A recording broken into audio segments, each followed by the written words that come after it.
From Gothric to Runeswick, we all know a blight. We've lost and we're taken from all walks of life. No matter your tale, no matter your home, we all are wayward souls. We drink and we fight, it's all in good fun. The Kraken we serve, it all makes us one. We sweat and we bleed, neath the blistering sun, until the day is done.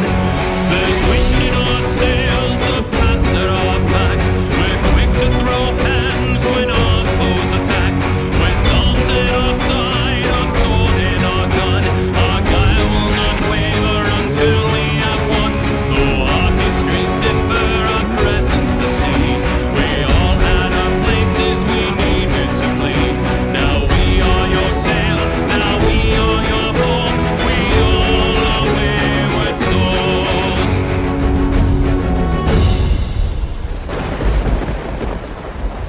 Well, back over. Guys, we still don't have a name. How's it going, everybody? We're the Wayward Souls. What do you mean? We're okay. We're Duckies. okay. This isn't Hunters or Syndicate. That's not how the name works. We'll It's fine. We'll figure it out. It's whatever. We're okay. We are a bunch of Wayward Souls who found You each are- other. It's almost that's almost like that's why I named the campaign that. Are Anyway. we not the Wayward Souls? Wayward duckies. Yeah, you Wayward get. duckies. Yeah, we're ducky mushrooms. Yeah. Ducky mushrooms. Yeah. Like that. Anyway, hello and welcome everybody to another fine episode of Wayward Souls, sponsored by Tabletop Witchy as well as Gamer Sups. It's the Gala episode, everybody. Yeah. Masquerade. Masquerade. Faces on parade. Faces on Masquerade. parade. Masquerade. Masquerade. You have- it is. I have what? Do you have like music that we could listen? Like I know we don't have the shared music experience, but so we're all on the same vibe. In Tailspire, yes, I have some like Gala specific tracks. Is it Bach? Yes, a bunch of pirates are. Anyway, Bach and Mozart. Beethoven. Yeah. Fucking Mozart. You think I came out the pussy drawing fucking Mozart? Jesus fucking What? Christ! Is that a What the name? I've never fuck? heard that one. what the fuck? Only the real ones I know. The fucking Came hell, out the Adrian! pussy Just jar came out of your knowing mouth. Mozart? Is I that what you laughed said? so hard that gave me chest pain. Does that mean you were just born knowing Mozart? Is the pussy jar the vagina? That I don't. I'm that not string gonna of find words is the same as like anything Lamar says in GTA 5. Of just like, what did you say? Huh? I'll give context after game if someone reminds me. Okay. I'm gonna just be like, Cryptid, Mozart, pussy, huh? Huh? Just type it. Just type it. All right. As we are back, the shenanigans that are going to occur. Who wants to give a little recap? Who wants to give a little? Who wants to give us a little recap? Nobody?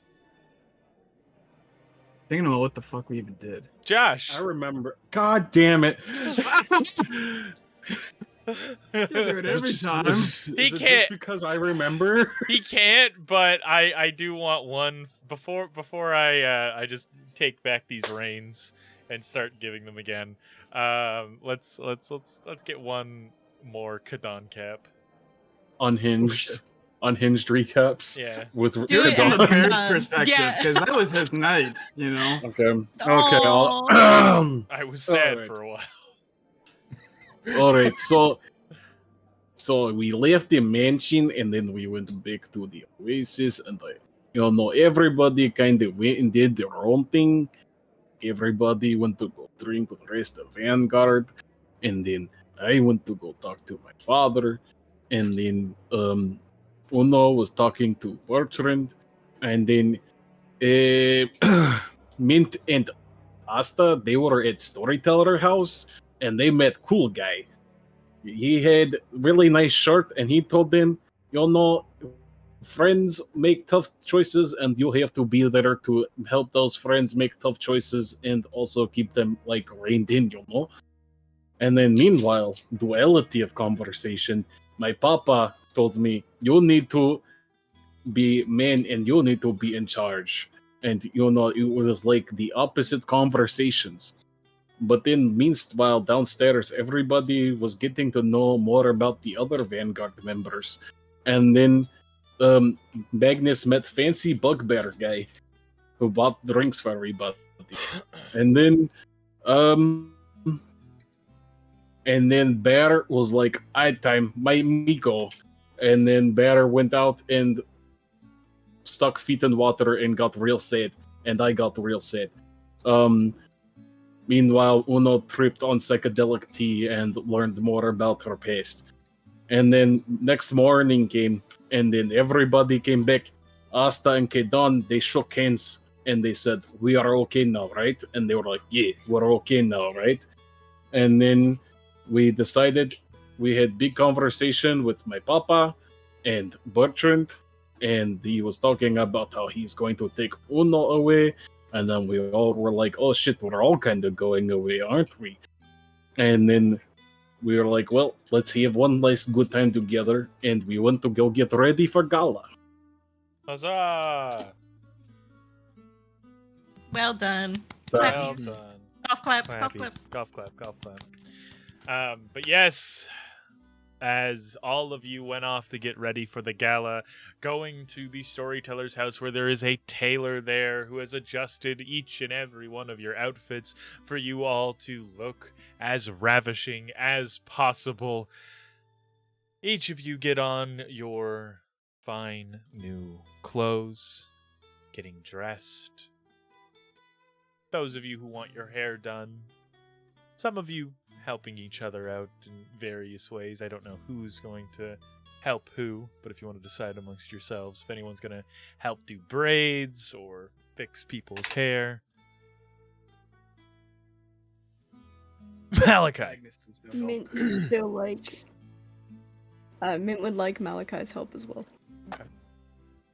You know how Brainy Kadon's braid. in the post. You know how Kadon's in the poster just like look like fucking trying to figure the shirt out? Yeah. That's exactly what he's doing. He's like, what the fuck is this?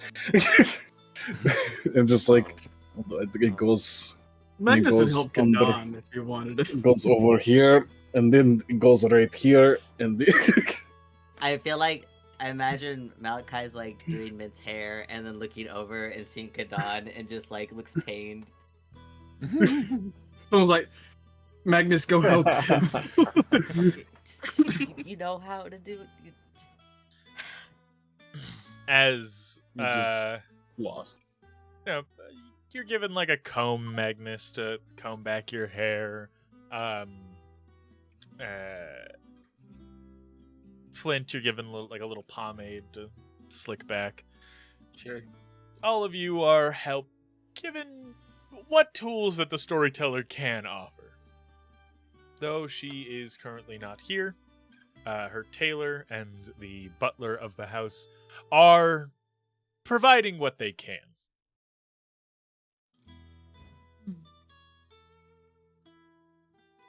You know, it occurred to me, I don't really know what dancing is.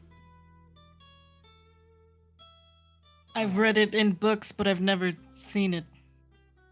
You have not even seen the crew dance? I'm usually just working on the ship. Would I really call it dancing? They dance. I mean, it's very easy. You're just walking in spot to music. It's a little more complicated than that. I mean, I know ballroom dancing, but I don't know if I don't know if, honestly, this occasion will call for it.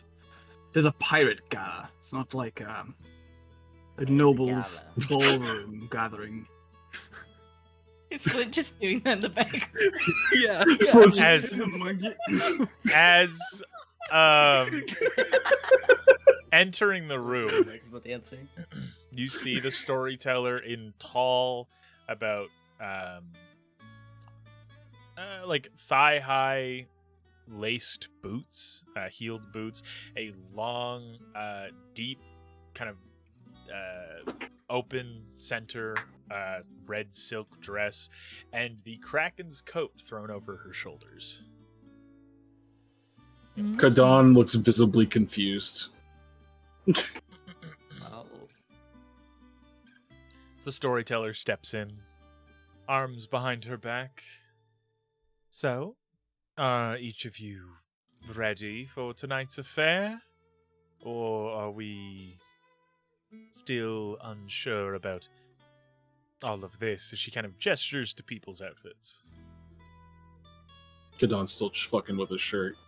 She just kind of like walks up and just gingerly just ushers his hands down. Like, stop that. How do you guys wear these all the time? Well, don't wear them all the time, but it's nice to dress up every once in a while. I just mean shirts. Oh, what? My goodness. You'll be fine for an evening. Now,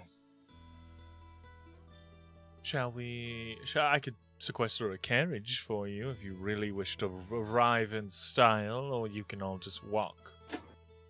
Yes. Yes to walking. No. A carriage, I believe. All right. I'll have it pulled around front and be ready for each of you when the time comes. All right? Thank You you. all look lovely. She smiles. As we're all just waiting, like Una's just like drawing in her book.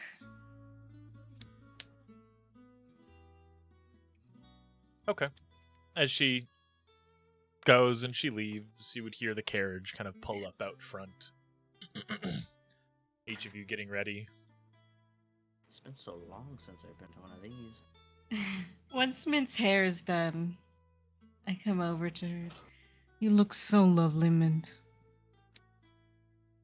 Oh, thank you, thank you. So do you. So does everyone, actually. That's true. If you don't mind, Mint, and I just kind of gently put my hands on her shoulders and kind of pull them back.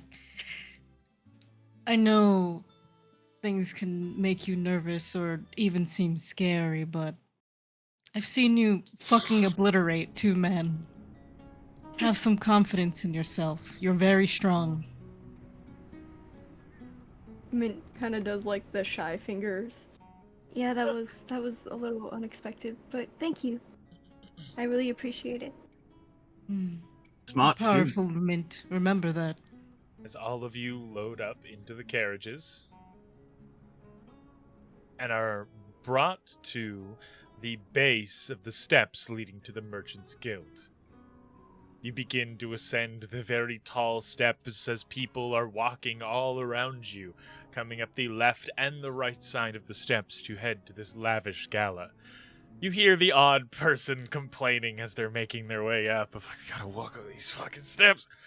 Whew, I'm not built for this. As they slowly make their way up. It's quite the climb, as you've all have seen in past and even climbed these steps once before. It is no simple feat to arrive at the gala. Once we get like halfway, I'll stop everyone. Sure, just one moment as I pull everybody to the board. It's like Cusco's Hello. palace. Welcome to the board. Oh, now it's gotta motherfuckers. load in. Let's for Cusco. Ooh, it's a nice little guitar. Right. Oh, sick. Wow, look at this place. Yeah. Phew. Everyone looks so nice. if Oh my any- God. I'm just say this now for I'm gonna say this I'm gonna say this now for prosperity. If any motherfucker in the comments complains about that building not have a roof, fuck you, I need the light. Oh, that's the room you were talking about. Yeah, I had to cut the roof off the building because it was so dark in there. I'm like, I can't see a single person in here. I need Mince Minnie to scoot up next to Asa so I can take a picture.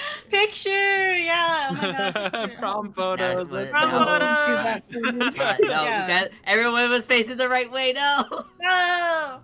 Are we being? Oh wait. Oh, okay. Oh, I see what you're doing. Yeah. Yeah. Look at my princess. Oh my god. Oh shit. Okay, hold on. There we go. Yeah. I don't know why I'm so dark. I don't know. Yeah, Put a torch on. Turn your torch on under me. Hold on. I can fix this. I mean, it's fine. It's impending doom vibe, I guess. Oh no. I was just here. I'm gonna put like I was gonna say, is the torch on Malachi's mini on? it is. Everybody's is on. Oh, it is.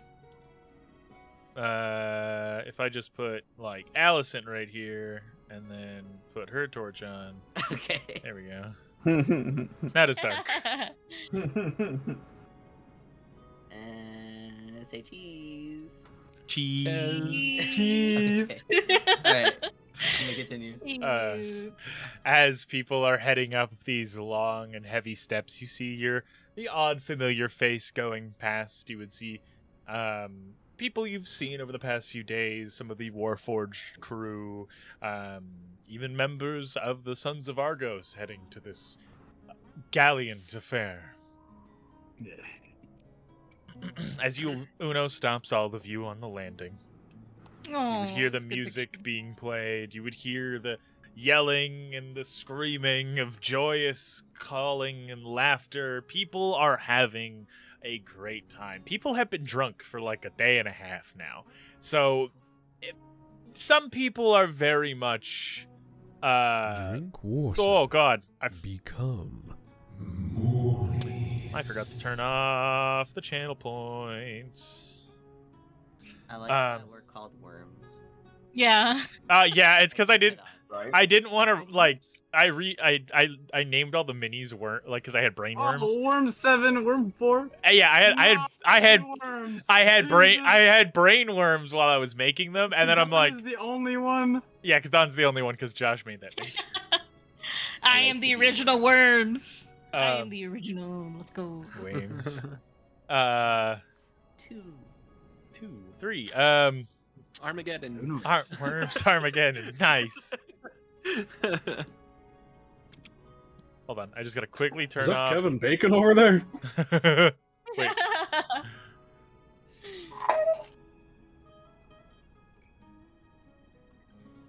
All right, I'm just gonna turn off channel points as a whole. There we go. All right. Uno, you stop everybody. Oh, right. Before we go in, as she looks at everyone, don't add to the population, don't subtract from the population, don't end up in the hospital, newspaper, or jail. If you end up in jail, establish dominance quickly. And if anyone has a pre-established fight, as she looks at Flint, kick their fucking ass. Go have fun. I'm gonna have a cigarette. Yes, ma'am. As you lean on the railing, Okay. Just looking at the city at night. the beautiful lights flickering. There's an odd, dimmer essence to the city as everybody who is anybody is here at the gala. Very few stay home on the night of the Gala of Thieves. As you each begin heading up the stairs and reaching the second landing, the final stretch of stairs, you can see the odd persons sitting on the steps, some people drunkenly sleeping on the steps that don't quite realize how much they've overslept. You see waiting just a few steps from the top, Thorin. She waves at all of you guys, comes down and kind of looks at each of you, gives each of you a hug, not saying much, and then as she pulls away, you all look so nice.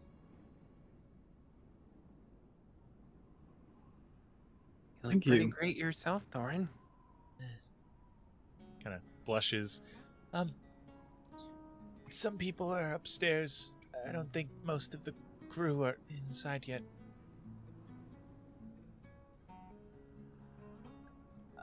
Have fun. Yeah, you too. She smiles and gives a nod to everybody, and then just kind of goes and steps off to the side, trying to stay out of the way for the most part. As you all reach the summit, you see the two lavish merchants' halls. One, a home for the merchant lords when they are staying within the city limits. Another, the ballroom, where the real party is being held. You can see a large stage that has been set up and is blocking the bridge that leads to the back ends. A number of people are all sitting at the tables around this stage. As you can see, a presenter bringing up one of the entertainers, a very large ogre who is wearing heavy furs and looks rather happy. You see a number of people in the crowd that you recognize and some that you don't. Off to the sides of both of the buildings, you see two tents have been set up. Some type of shop or merchant's tents that you can go and buy things, whatever may be in these mysterious tents. And crowds have been gathered all around the outside of the ballroom. People talking, groups getting ready and waiting for the rest of their friends, crews waiting for the rest of their merry pirate band before heading on inside to one of the biggest parties Concordia can ever hold. Inside, you can hear the music playing, a bunch of bards all building up and playing in sync. You can see at the door a number of those very same dwarven mercenaries you've seen throughout the city and as well on Oleg's ship at the door and taking people's weapons.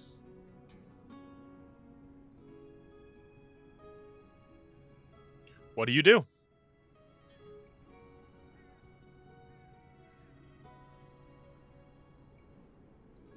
Find a fucking drink. Is the ogre saying anything on that? He's being set up. The presenter is still talking currently. If you kind of listen in and look over, you can see the presenter, an older, kind of rotund elven man. And our first presenter is Smogan. Smogan is a bit of a different bard. He's a funny man, a man who gives and tells stories of jazz. Smogan, take the stage! And he's setting up a comedian. As the ogre goes and takes and stands in the center of the stage and starts telling a handful of jokes. Most of them are terrible. The ogre is the comedian? Yes. Smogan standing in the center of the stage, you can hear. What's the deal with pirates anyway? Am I right? It's a lot of pirate-based humor that is just mocking pirates, and it doesn't go too well with the crowd. And this guy's the presenter, the guy in the red coat? Yep. What's that, these carts? The carts on the This one in side are particular. stuff that sets up the stage. Okay. Yeah. Here is the presenter. Kadon goes to Thorin. You want to grab some food? Sure. As you see, people are building up around the cart to the left. That is a thing that was brought here to set up the stage, but also they are hand delivering food and drinks out of the cart on the left. You basically just place an order. It's brought over to you. Very simple things: kebabs, bread, nothing too fancy. Turkey legs. The drinks are just by the tankard. Kadon goes up. He's like, I would like one of everything, please. They nod. Someone eventually comes out of the cart, brings it over to you. in this like kind of large basket, and then hands you the 2 flagons of ale and 1 glass of wine as well, which is Can I also get in the- a metal tankard. Can I get the water, please? They just kind of shrug and walk away. Kadon doesn't drink. Thorin just kind of hands the ales to whichever one of you would take it, as well as the wines. I'll take an ale. I can't eat any of the food here, so. I'll take wine. Mint will take a wine. Thorin goes up and And we'll orders. buffalo. The order goes up, and basically, drinks are brought to you. For the sake of brevity, drinks are brought to you all. Food is brought to those of you who can eat. You can see off to the side, amidst the crowd, listening to the horrible comedian.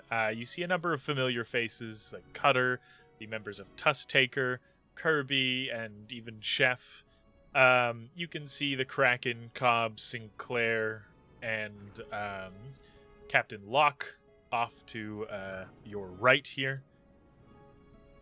Just talking with just amongst each other on the side of the stage. You hear a resounding boo coming from the crowd as Smogan is pushed off stage, and a bard steps up and just begins playing to try to win the crowd back. What are you all doing? Flint's going to the stage area. Okay. He wants to watch. Just slowly making my way up the stairs. All right. The rest of you. I'm just going to walk around and take all the sights in. Magnus kind of checks out what this crowd is gathering for. As you begin walking over, you can see it's a bunch of people toasting and thanking Delson O'Connell, the owner of the Oasis. You can see he's standing there with a pack of German shepherds, and he's by himself other than his dogs, as they're all just kind of thanking him, greeting him, just trying to bear some semblance of conversation, treating him almost like a local celebrity. A very revered gentleman. He's kind of nodding, shaking the few hands that he can reach while trying to, you can see he's keeping one hand back. He's leaning on his cane, but when he's not shaking hands, he's putting a hand behind him. You with a keen eye for certain things. You can see him, he'll snap as he puts his hand behind him, and it keeping his dogs sitting, as his dogs are very agitated by the crowd.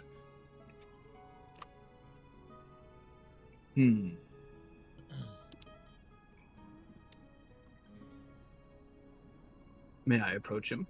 Sure, as you approach through the crowd, he kind of looks to you, and he just instinctually assumes you're coming up. He shakes your hand. He kind of gives you a look for a second. Magnus, correct? How do you know my name? I was going just to compliment you on your very fine establishment. The Oasis is a joy to stay at. You have been staying for a number of nights. I try to keep a point of knowing who stays within my humble establishment more than once.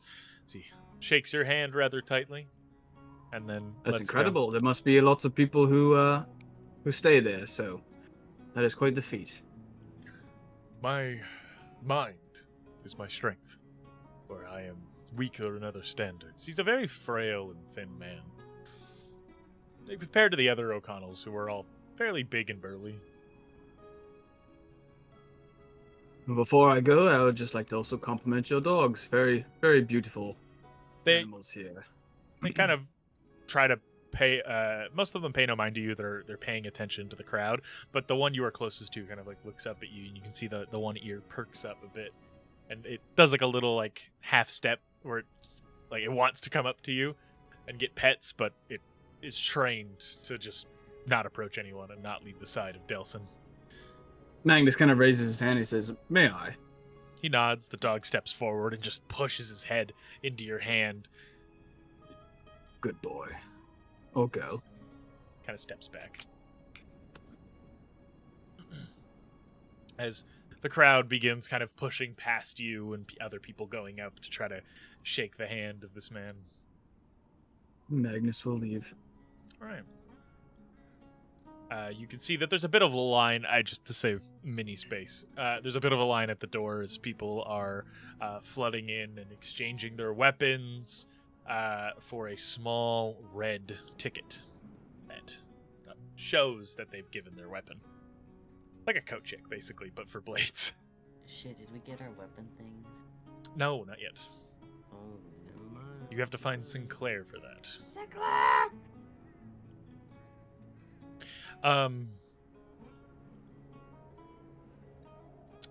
Flint, you up at Yeah. the stage, you would see kind of Christopher go off to the side, or the individual that was up on stage kind of announcing everything, as he's kind of going up to the table with Tusktaker and just, are you sure you won't play? We're fucking dying up here. We don't have any bards. We need somebody to play. Tusktaker just kind of all looks around and they just sort of never played a day in my life. I don't know what you're talking about. I don't have hands, as you can see them like putting their hands under the table. All trying to avoid performing for the night. Yeah. DM, sorry. Do you want to give mint to whoever she's sticking with, so that way we can move her around? Yeah, of course. I'm gonna give it to Cam. I'm just gonna give it to everybody. Everybody can move mint. All right. Sarah, who's mint Plenty with? of mint to go around. Actually, I'm not gonna do that because it makes everybody's picture mint. You are mint. How it should be. I'll give it to Cam. I'll give it to Cam and Sugar and Cryptid. Those are the three you'll probably stick with. Who are you with, Mint?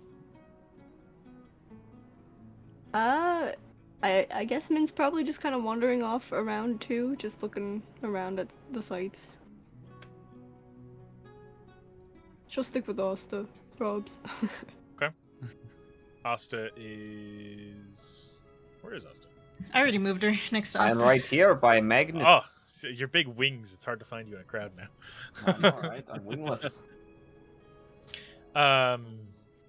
As Christopher just... Right, fine. Play your game. I will ask others. He walks over... Excuse me, sir. Hmm. I mean, I happen to be a bard. You wouldn't be interested in hearing from the likes of me, would you? Make a persuasion check. All right. Persuasion. Okay. That's a 23. All right. You can have the next set, boy. Oh, okay. Cool. Thank you. He knocks on the next table where you see Cutter, who kind of like looks over and gives you a thumbs up, like, break a leg. He asks the same thing. Nobody seems to pay him any mind. He sighs and goes up on stage, just getting everything ready. I come up to Thorin, greet her. She waves at you. Do you want to trade outfits? She looks at you and just shakes her head. Hmm. You look doing nice. all right, though? Thank you. You okay. doing all right? I'm okay. I just don't like crowds, so I'll be out here. I'll get Thorin a drink. Okay. Go and get her an ale and bring it over. The rest of you, what are you doing? You would... Mint, with your ungodly perception, would see Flint getting ready to go on stage.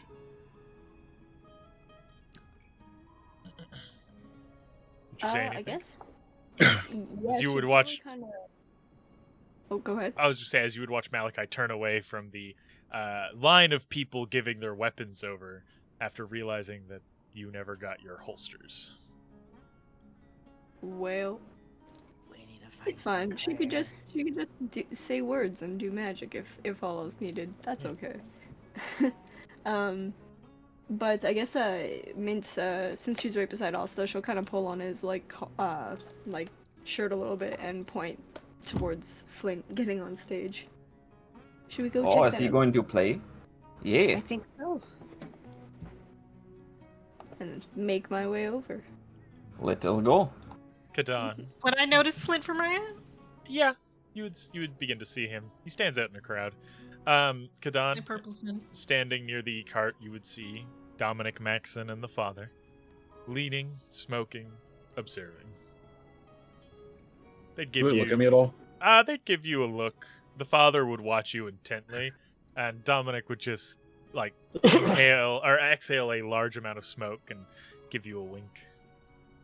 Kadan's like sitting on the ground with like the basket in front of him, just like eating food, and then just like if they really look at him, just like with a mouthful of food, and just I promise I'm not going to fight you guys tonight.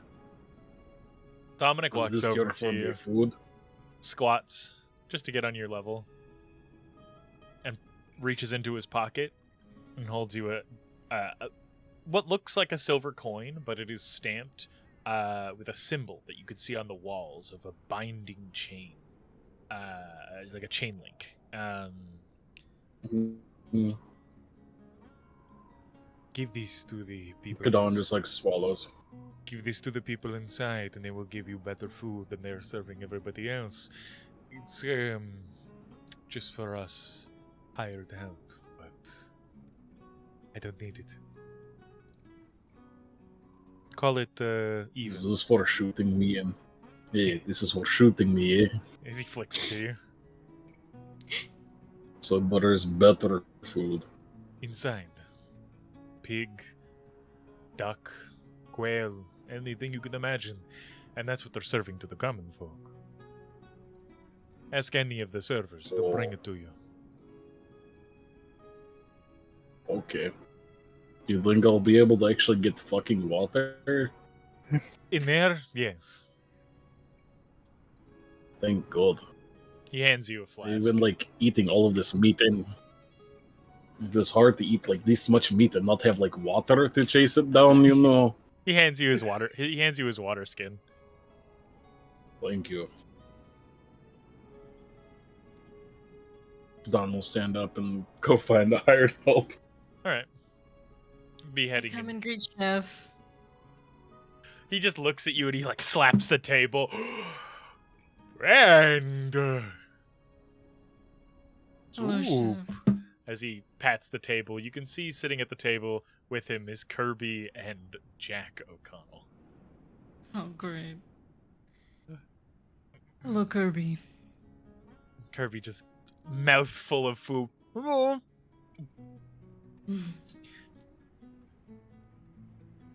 I just keep walking. I pat Mint and Asta on the arm, and I come say hi to Cutter too. Cutter just Hey, Cutter. pulls a stool over and gives a space for the party. A red tiefling woman moves over and just, by all means, take a seat. Wait, gives up her seat. To Mint. Mint, come sit down. The only person sitting at the table with Cutter who moves to the back of the table is a large, burly ginger man with heavy kind of mutton chops, a shaved chin, but you can see it's growing in, very thick eyebrows, a tame on his head, a kilt, a large kind of like fur woven cloak. You can see the wolf head hanging over his shoulder, an old and rusted shield on his back. The kilt and the sash that goes across him is kind of like a deep forest green with red and blue stripes all across it. Like, just picture the most Turns me into an NPC. the most Scottish looking man in the world. He's got freckles across his face. I'll post a picture of him. What's good to drink here, Cutter? I was alright. The wine's a bit watered down. I'd go with the ale if I were you. I'm not gonna sit, and I'm not gonna stand in front of everyone, so I'm just gonna come stand behind Mint Okay. and let Asta come sit if he wants. Oh, I'd be there in second, and I'm going to walk over to the chef, say hi, chef, and hand him Stumpy. Oh, friend. As he pulls Stumpy in tight, and you hear this little, like, as he gets squeezed. He's in good hands now. And I will go over and join. You can see, like, Chef takes Stumpy, stuffing him in his apron, and then tying it tight, kind of holding him like a baby girdle. Safest place for him to be. Or baby swaddle, not girdle.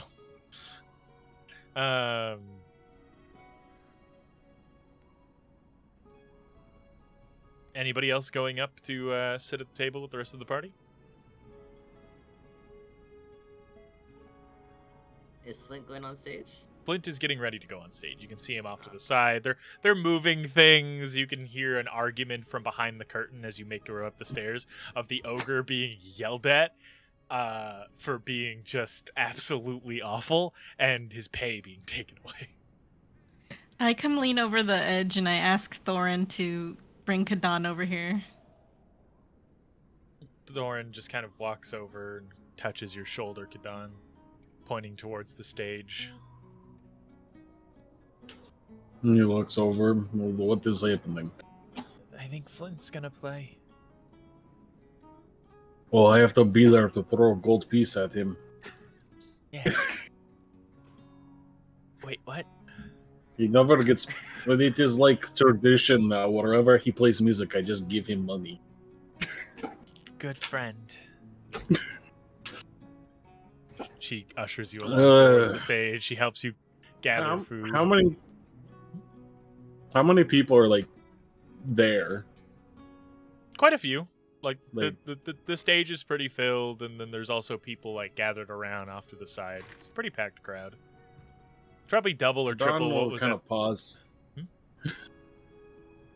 Don will pause for a second when he sees, like, how many people are there. The table is less Just packed. kinda- Like, on the stage, it's like more packed around the stage, off to the side where people are standing. But at the tables, it's who can fit at the table / leaning against the banister.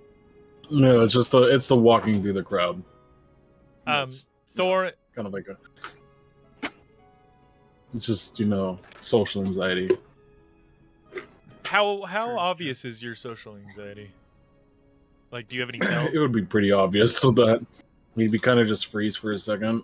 The father walks up to the crowd and cocks his gun as you see people start moving off to the side.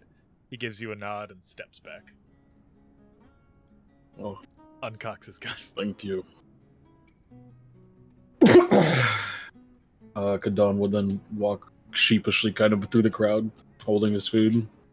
So you sit down at the table with everybody. Next to the large Highlander man.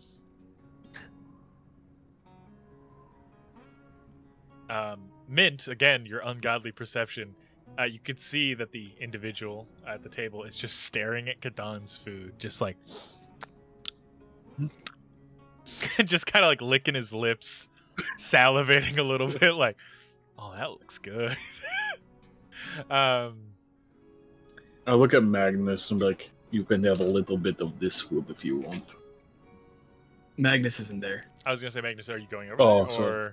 Or... No, when he would go from that crowd, he would go directly to this tent over here. Okay, you would see that this is Talene's shop. You can see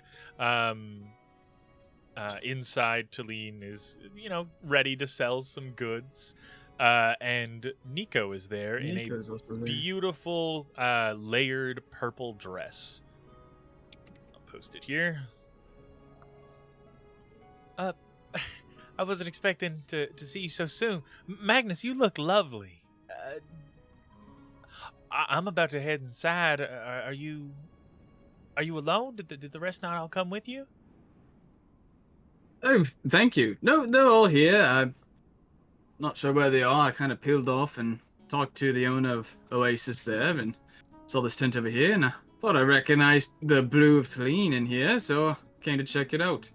Yeah. You look lovely as well, and Tleen, Tilleen's wearing what she always wears. As always. She's just kind of like writing things down. She gives you like a nod, but she seems like very, like she's trying to get everything ready before the rush of people come in. Nico, while setting up and kind of multitasking and talking to you, just, I'm sure you can find everybody either inside or by the stage. I'm about to head over to the stage myself to get a drink and, calm my nerves. Would you walk with me? Sure. Sticks out her arm. Oh. She kind of like she walks arm in arm with you. She dwarfs you. Like, she is a very tall lady. But Magnus is like how tall? He's like 5'11". she's like 6'2", 6'3". Like, she's a big girl. I haven't forgotten to come back to you after the gala to upgrade my shield there. Oh, sorry, you probably don't want to talk about work. Oh, it's okay. I've always got work on the brain anyway. I didn't forget. Basically, what Tleen just sells here is like scraps and knickknacks and things that she can sell to drunk folk. So don't worry. Pretty shiny things. Yeah, like jewelry, things like that. Don't worry, your shield ain't in there. It's safe and sound at the shop. Which we paid some people to guard it in case anyone gets wise and tries to, rob us while we're out here. So it's safe and sound. You're good. Don't worry. Oh, ain't that your friend up there? So you can see Flint off to the stage, kind of tuning his violin. Oh. I suppose it is, yes. You're right. As she starts pushing through the crowd. She finds a seat and sits with Kirby as you move over and go and sit with the rest of the party. You would hear like a yell. Magnus through greets the Scottish fellow. Hello. He turns over. Hey. As he looks at you and grabs your hand and shakes it just violently. You would hear cut through the crowd to Lean just yelling like, Uno, Mint, Basta, Malachi. Nico or Tleen? Sorry, Nico. Malachi. Basta. Kadon. As you like look over, she like waves. She's like, "Hi, you all look so nice." Oh, she's so cute. I wave back. Yeah, everyone waves back. Kadon just all of looks us are, up like, all once again. confused, like, Facebook. Yeah. Oh, it's Nico. Yeah. Like, she would just keep rolling through your guys' names until someone answered. She's so cute. Oh my god. The Scottish individual just shaking your hand violently, Magnus. Or What is your name, sir? Donald McGilvery, at your service. Donald McGilvery. Donald McGilvery, aye. Where do you hail from? A little bit everywhere. I'm a wee bit of a forgotten baby, so you can Traveler find of sorts. more of an orphan, but yeah, traveler, I guess. I go here and what? there and well, I don't hail from anywhere. I don't know where I'm from. You ask where I come from. Oh, fair enough. I meant, I guess, like, you never spent any time on mainland for too long to, put down roots. No, not really. I like seeing the sights too much. Traveling from place to place, everywhere's just so beautiful. With beautiful folk. I mean, look at this lot here. This is my crew, actually. Part of the Vanguard. I don't know what that means, but it sounds exciting. Part of the Vanguard on the anyway, sorry, never mind. My crew. Oh, you're a captain then? No, if you're my crewmates. Sorry. Oh, as he like slaps the table a couple times. Well, if you're looking No. He's the leader, technically. Not the captain, but the leader of our group, anyway. Oh, an Meister Orcish Kadon. captain. As Kadon is like, as Kadon is just like shoveling food in his mouth. That looks mighty good. Like really good. I just kind of look at him.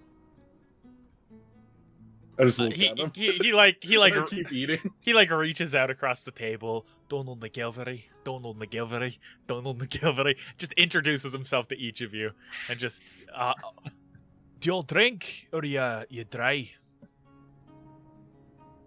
I'll I take. know. I am very. I'll like take. to As I drink. shake his hand, Uno. I'll take 2 drinks. Oh well, he kind of just counts. He pulls out from under his seat this keg, this small like personal keg, as he taps it and just starts pouring for each of you. Never leave home without your own personal stash. You never know who's got good booze. Like a What a pony king. cage. Just, Yeah, as he just starts Wait. pouring for each of you. I Looks- just say, I drink water and I am very dry right now. Thank you for asking. Oh, he pulls it. He gives you a big old horn that has like a lid on it. That hands it in front of you. It's only water. Drink to Thank your you. heart's content. Aye. Magnus takes a sip. Take the water. It is a nice ale, like an expensive ale. Ooh. It's got a hint of it's got like an apple cinnamon hint to it. What? Yeah, What's this Oh, this called? is quite What's his nice. name? Donald? Donald, Donald yes, McGilvery. Donald McGilvery. What's this called, Donald? I don't know. I found it, stole it actually. There was a big fancy ship in the harbor. Not here, obviously. No, don't steal from pirates. I learned that lesson. Shame on me. Shame on me twice. Shame on me 3 times. I found it in this big noble ship out in Carspater. And I went and I was like, well, these are nice. These are nice fucking barrels. And he goes off and he just starts explaining the entire story. It kind of doesn't really make sense, but by the end of it, he found a barrel and he took a few. And he keeps them with him in a bag of holding. Okay. So do you live in Concordia here? How did you get here? Do you have a part of a crew as well? I was traveling with a crew, and then they got sick of me, and then they left me here, and I've been stuck here for about, a wee little bit of time, give or take, 6 months. Oh, it's quite a Aye. while in Concordia. Yeah, it's been a little bit of hell, I'll be completely honest. So if you got anybody who's looking for work, I'm as strong as 10 men, and 10 men are as strong as me. So, aye. Kind Yeah, of I think seems our captain's always looking for good crew hands. You have to ask him when I see him around. Or very Yeah. desperate. Yes, you can talk to Captain after Gala. He just nods and kind of pours you all another round for anybody who finished their drink. As Flint, you are ushered to come to the stage. The announcer standing up on the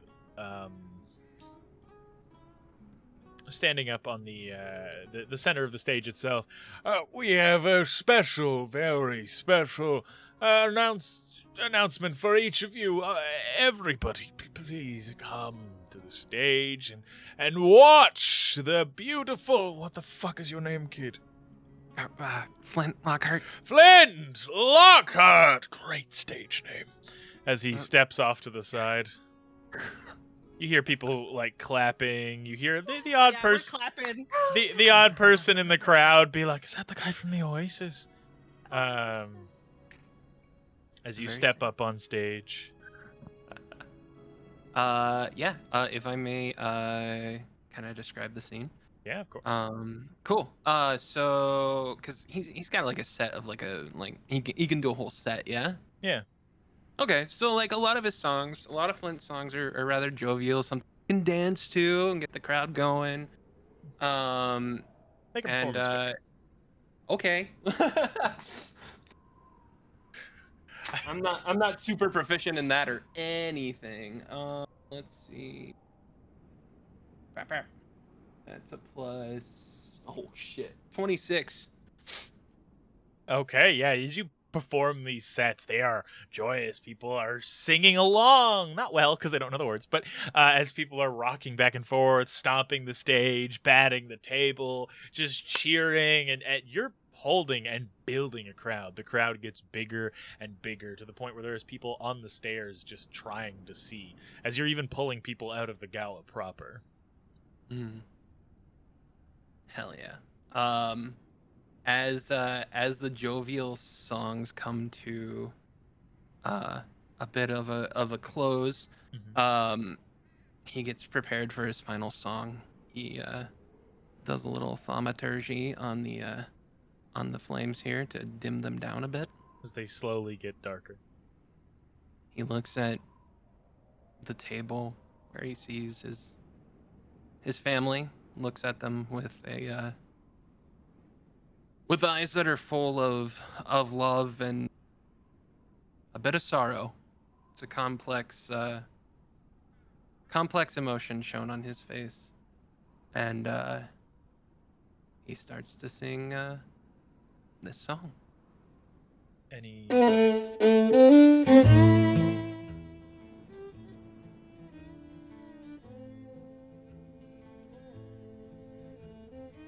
He has a stream going for anybody in the actual call if you want to hear the actual music that goes along with the song. I'm just a poor wayfaring stranger traveling through this world below. There is no sickness, no toil, nor danger in that bright land to which I go. I'm going there to see my father and all my loved ones who've gone on. I'm just going over Soren. I'm just going over home.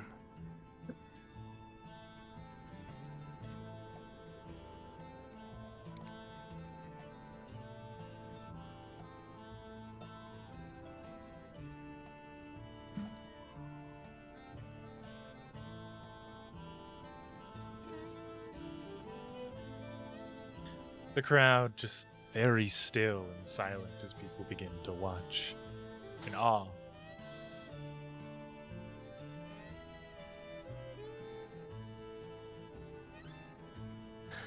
I know dark clouds will gather round me. I know my way is dark and steep, but beauteous field arise before me, where God's redeemed their vigils keep. I'm going there to see my mother. She said she'd meet me when I come. So I'm just going over Soren. I'm just going over home. I'm just going over Soren. I'm just going over home.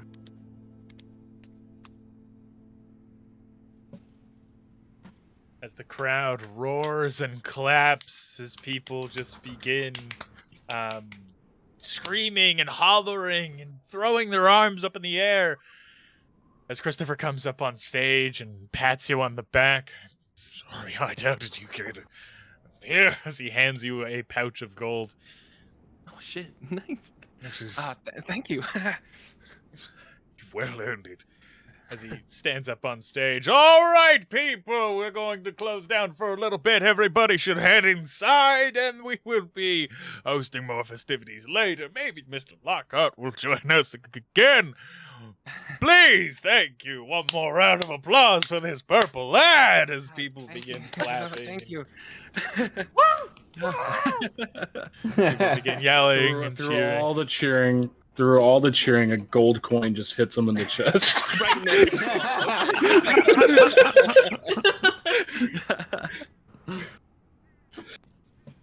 As he comes up to the table, it's amazing, Flint. Oh, thank you. Yeah, I hoped you'd all liked it. Of course, very well done. Thank you. It was very good. My favorite bard. That means a lot. Especially, I don't know. That particular performance was it was I'll never forget it. And I'll never forget you. All of you. And I just hope that you'll never forget me. Why would they forget you? Yeah, we'll be back soon enough.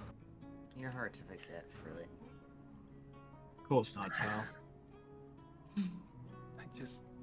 You're the only one that's like you, Flint. How could we forget? I love you guys. Love you too, buddy.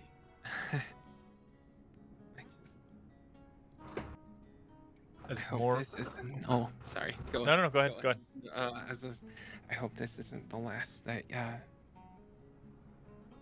we see of each other. Of course not. I mean, if I didn't come back, cracking with Sinclair, I'm coming back. And if I didn't, I'm sure he'd hunt me down just to bring him back. Yeah. No, So- Of course I will be back too. I have your guys' navigator with me as well. That is also true. So I at least won't get lost on the way back. I have no doubts you all make it back. You're strong, Flint. Fight as you always have. Because you are strong. And every fight we have, we need you. We need you for Big. who you are and what you do. And hey, you know, if the Jack guy wants to like try and kill you, he's gonna have to go through me.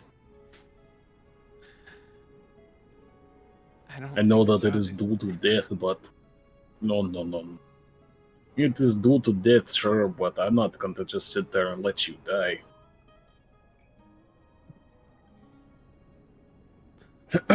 You and I, we got plenty of things left to do in this life.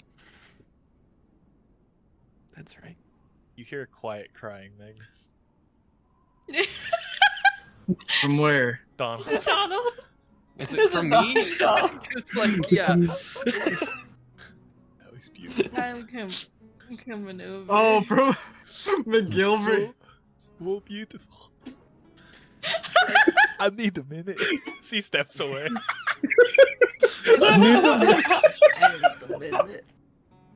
I come over next to Flint again. Put a hand on his back.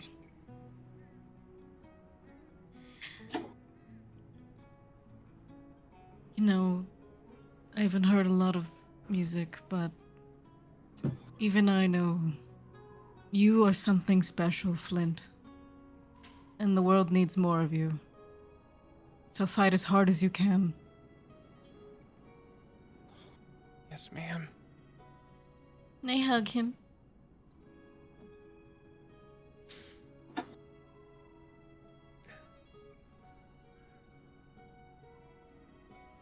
Drink up. He'll pass the rest of his drink Yeah. that Donald poured him. You all It's need very it's good quite stuff. good. It's what that colorful man over there You That point followed to for him, us. and as you all look, like he's like hiding See, kind of like, at the edge of the sobbing. stage. You just hear this. It's like he's crying. Look, Hi, you'll move to Dom. tears. it's nice to meet you. Yeah, it's nice to meet you. It's nice. She starts. What's your name?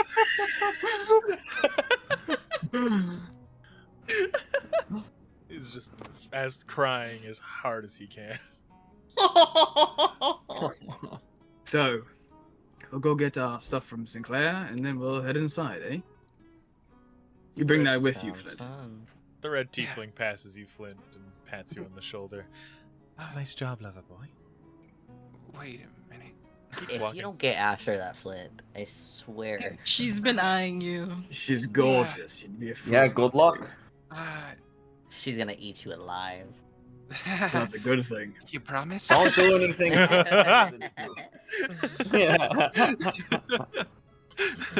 Just make sure she doesn't make you owe her like 100 gold again, you know? Oh, No, that wasn't her. Wait, hold on. No, I'm just saying, like, actually, You're you know, referring to City the. of I know. How do yes. how do I go about Yeah. that? Because you don't just go up to someone and say, No. I'm not. Yeah, I'm not gonna. I'm. What? hmm, What? I'm not just gonna be She's- like. she's probably "Hey," not. Like, No, we're not gonna Money. discuss this. No, just go and ask her her Okay. name. That's Okay. all you have to start with. I could ask. If it's anything like, you know, like Hey, lady. Hey, lady, what's your name? hey, lady. Hey, lady. just Flint go Just all like that. awooga. Awooga. His head turns into a wolf. Wolf. Flint. Yeah. I put my hand on. Yeah, I put my hand on Flint's shoulder. Flint's shoulder. Flint, talk to her like you're singing a song. That's good. I can do that. That was Just smooth. put your hand on her shoulder and just go. Hey. Exactly that. Yeah. Not to Alright. not to dash your hopes, but that will end up turning into the same situation as it did in the movie of the fuck are you doing? Fair enough. Fair enough. Yeah, As you yeah. walk, she's already disappeared into the crowd. No, Potentially you'll no. find her No. in the gala. She'll be in the building. All right.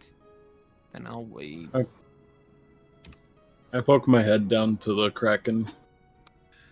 Cobb. Or are they still down there? Papa. They're all still down there. Cobb is wearing his robes and his his laurel as you can see him like stuffing something into the robes. Saying, "I got you. Don't worry.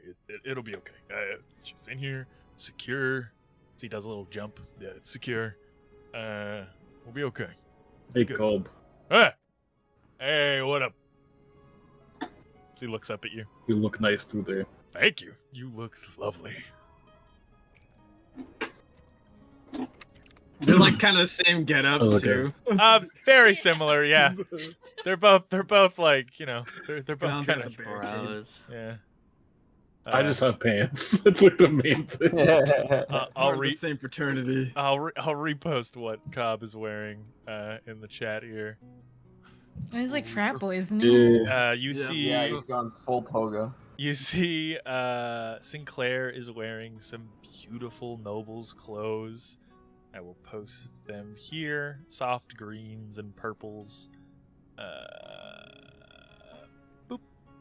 And the Kraken is wearing Oleg's clothes.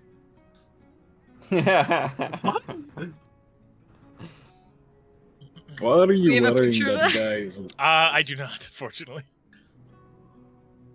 Why are you wearing Oleg's clothes? Everything in plain sight, boy. No. I guess is that very makes smart. sense. Captain Locke gives a nod and walks off as you all begin to kind of approach the rest of your like officers' crew. Everybody making their way off the stage to go speak with the Kraken Yes. and Sinclair. Okay. I'm gonna stop by Nico real quick. All right. Just kind of pull her off to the side over here with Okay. me. Kind of looks at you, just confused, drink in hand. Nico, you look so lovely. Thank you. You look nice too. Very. Oh my God, very nice. She's kind of like looking you up and down. I just. You know what? Maybe I should say this later. I don't want to ruin the mood for you. All I'll right. talk I'd appreciate to you that. later. Last time you had to Yeah. tell me something, I kind of cried a bit. Yeah. You look lovely. She gives you a quick little hug and she joins the table, and Yeah. she goes back to talking with Chef. I'm gonna leave that alone for now. Alright. You join the crew as the Kraken's pulling everybody around. Alright, Sinclair. Yes, so you just can only holster one weapon, so those of you that deal with two and multiple things, I'll just take this. It looks like a small pouch, or if you've seen a hook holster that you usually like slide the handle of an axe in and it hooks onto it. It goes under your belt. Will look no different than an empty holster. I'm gonna need these back after all of this, but it will help you sneak these weapons in here. Okay. Hands one to each of you. Okay. Except me. Obviously, yeah.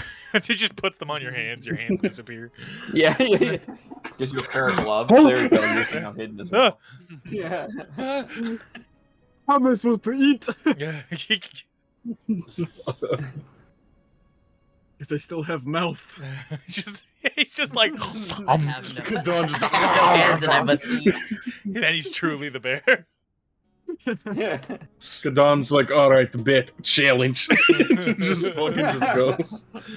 As, all right. Anything else that you all need? You all look amazing, by the way. Anything you want to tell them, Dimitri? Kraken looks to each of you. I am worried. These things usually have some type of assassination, a fight, something at them. Somebody pulling some shit, and I would rather each of you be armed than, well, not. I don't want to lose the best of you.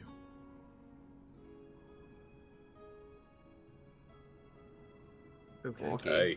Fun. Especially you being my vanguard. Out of all the devils on the ship, you seven are the strongest. So, have fun. Drink.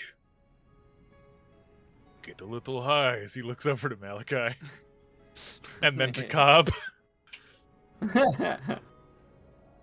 Enjoy your night.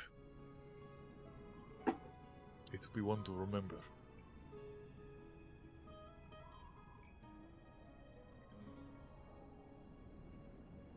Okay. All right. Let's go inside then. As each of you go and kind of slip your gear into these holsters discreetly, and head towards the entrance of the gala. Make a wisdom save, Austin. Oh. Dragon. Oh, or there's a foot. dragon Oh. born. Not for long, there isn't. Because I rolled a natural one. Fuck. You No. smell. I did. You smell one close. You can't tell the direction, but your jaw starts to. If any of you who've seen it, like the new one, where like Pennywise just Yeah. drools, like there's just a string of drool leaking out of the corner of Asta's mouth as you kind of watch his eyes begin to Big glaze over. He shakes his head. Cool. You feel it taking over you, and then a shiver down your spine as your head clears. You're unsure why. just gonna look Sus. around, kind of confused, wiping his mouth. Make an investigation check. You okay? Or actually, make a perception check. Sorry. Perception? Okay. Yep. 15. Looking around, you see a silhouette on the roof watching you What? with wrapped Oh. horns. Oh, the other Drakthir. I'm gonna look up, but I'm Oh, gonna pretend no. I didn't see him. 'Kay. To not blow his cover. What a bro. What a homie. Yeah. Yeah. Handsome and nice. The way of my people. I just want to post this screen. I'm just gonna post this screenshot here for you guys because this is my favorite mini placement. Ooh, Oh, dope. Yeah. Ooh, With my cool. mans. Oh. Here's my man. Thank you, too, man. Thank you, my man. Yeah. As you all begin to head inside, Sinclair walks with you, Magnus. Oh. Cobb, When go ahead. You look lovely, darling. Oh, Cobb, he said that back. what were you gonna say, Malachi? as we're heading inside, can I see the moon? You can see both moons, out and full, Oh shit! as they illuminate this entire event. I was like, Huh! That's bad. We're going to have problems tonight. Yeah. Hey guys, I have advantage on my checks. As Cobb We're good. sticks his arm out to Kadan, shall we? Cute. I look at him, and I kind of like, I move my arm in. I'm like, what? And I just He kinda, hooks my he arm in his. hooks your arm. Come on, I'm trying to be nicer. Not so much of a cunt to you specifically. Totally not because I get yelled at or something. I'm just turning a new leaf, new chapter. It's better, right? He grins at you with his sharpened teeth. That's a Homelander. It's better, right? I'm better, right? Kadan, look at me. Yeah. I'm better. I'm just better. This makes me want a moment of like, oh, Kadan, delicious. No. Oh my god. No. I'm gonna try to quote Homelander now. If you can stop Cobb is being Homelander asshole, then confirmed. Yeah. I look at him and I just say, if you can stop being asshole, then there is hope for everyone in the world, yeah? Yeah. Kind of like seems confused, but yeah. As each of you all walk in. Asta, Mint, do you go arm in arm? He would hold his arm out in case she wants. Yeah, Mint would take it, yeah. Yeah. Does anybody arm in arm with Uno or Flint or Malachi? No. Una's just trailing No. behind like she usually. Okay.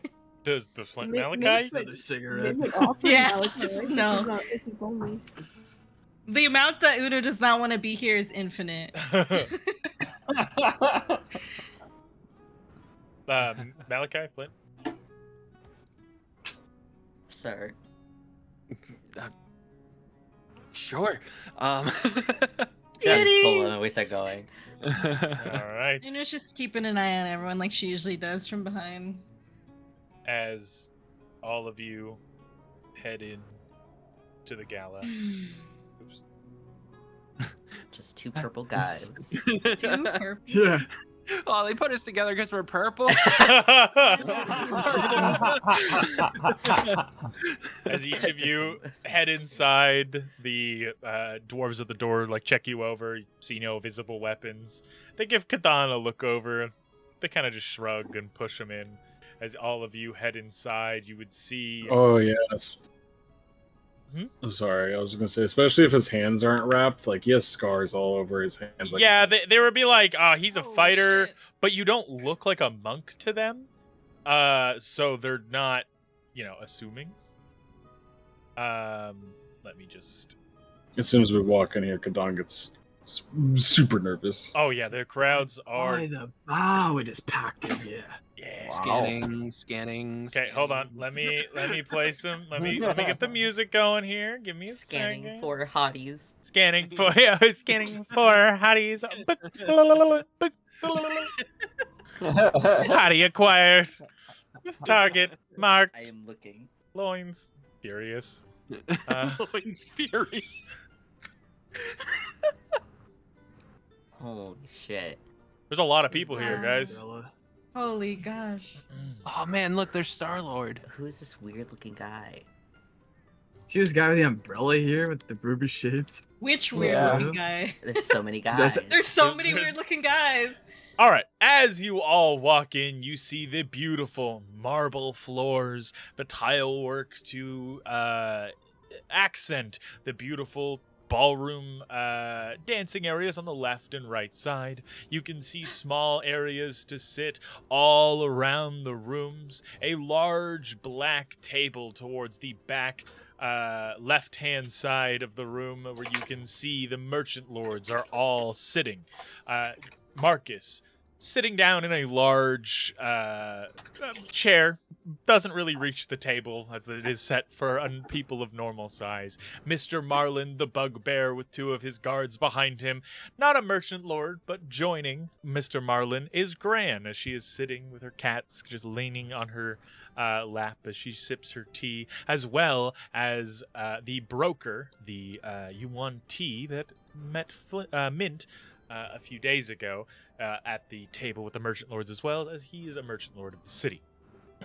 Oh, he is. You can see a number of other individuals all about the room, partying, people to the left and right, drinking. You can see a number of the storytellers, personal courtesans, dancing with people and bringing them in as they've been brought here as entertainment for many to enjoy and dance with for the partnerless.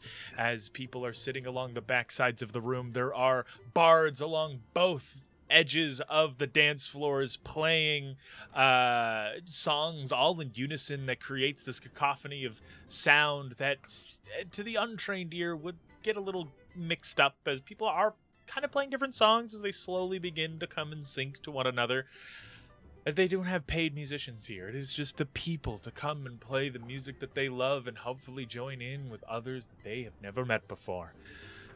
You also see a number of merchant lord hired help, butlers, and other people of the like staff moving throughout the crowd, bringing out drinks. There's a small area for some people to sit who don't wish to dance and drink and eat food, but for the most part, people are on the floor, people are along the walls, people are enjoying the lavish nature of the Gala of Thieves. You can see a large set of stairs in the center of the room, to where this door that you walked through pushes towards, and 3 individuals sit upon 3 thrones. 2 very, very, very over the top in design, and one in the center, nothing but a simple wooden chair. From left to right, you see in a throne with writhing and moving tentacles behind it, a large trident with a kraken kind of forged into the centerpiece of the throne, shields for the actual arms of the chair, and an anchor that kind of keeps its base center. At the base of the chair is 3 anchors leaning in on itself. Sitting in this chair is a Leonin in a red coat, no undershirt, leather pants. Their fur is black with kind of gray accents. They have a white stripe in their mane. Let me post the photo here. A number of scars all over their face, and a few piercings in their ears. There we go. I was gonna say, why is that not posting? This individual sitting there, grinning and looking at the crowd with piercing yellow eyes.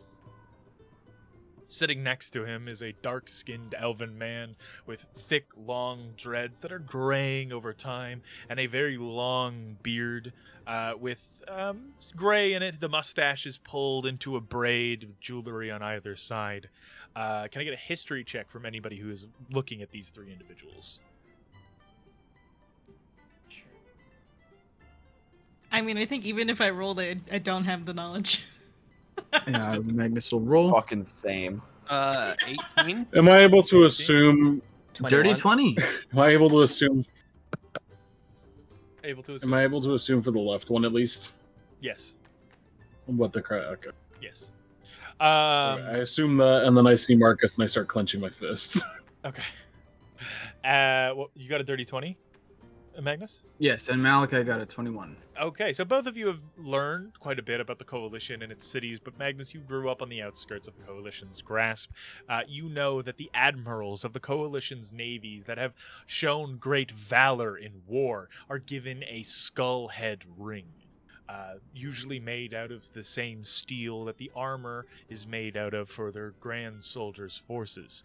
The elven man in the very center, wearing the blue striped coat and with the peg leg, has a number of those rings on a necklace, as well as one on his right hand, and 4 golden ones on his left hand. The golden ones given to like people who have went above and beyond. Think of it like the Medal of Valor or the Bronze Star in like traditional military. He is clearly This guy's killed a lot of heavy coalition dudes. This dude's killed a lot of people. You can see he's aged over the years, and showing that in an elf. He's been around for a while. He's got piercings on his ears and a pretty heavy septum piercing.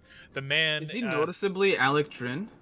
He's noticeably elven. He might be Alectrin. It's hard to tell. The elves come from all over. A lot of the elves in Lythandriel are Alectrin, or Alectrin like in that like bloodline and connection. They come from there in some shape or form, but it's hard to tell. On the very end, a very old human man wearing heeled boots and a purple coat, heavy leathers, and a long pipe in his hand as he just kind of taps his flintlock that is on his belt. He's got a wide brim hat that is folded with what looks like a glowing, kind of shimmering, fiery feather in it. Can I get a survival check from anybody who's paying attention to this? I would no longer be paying attention. Sorry, what was I'm the not check good for? at survival, 16. 16. You would know this. but 20 again. That is a phoenix feather in his hat. I'm just posting a picture Fancy. of both of these guys. This individual has a curled mustache and a long gray beard. He is old and missing an eye, and sitting on a throne of bones with a beautiful crown at the very top of the throne. These are the pirate lords of Concordia.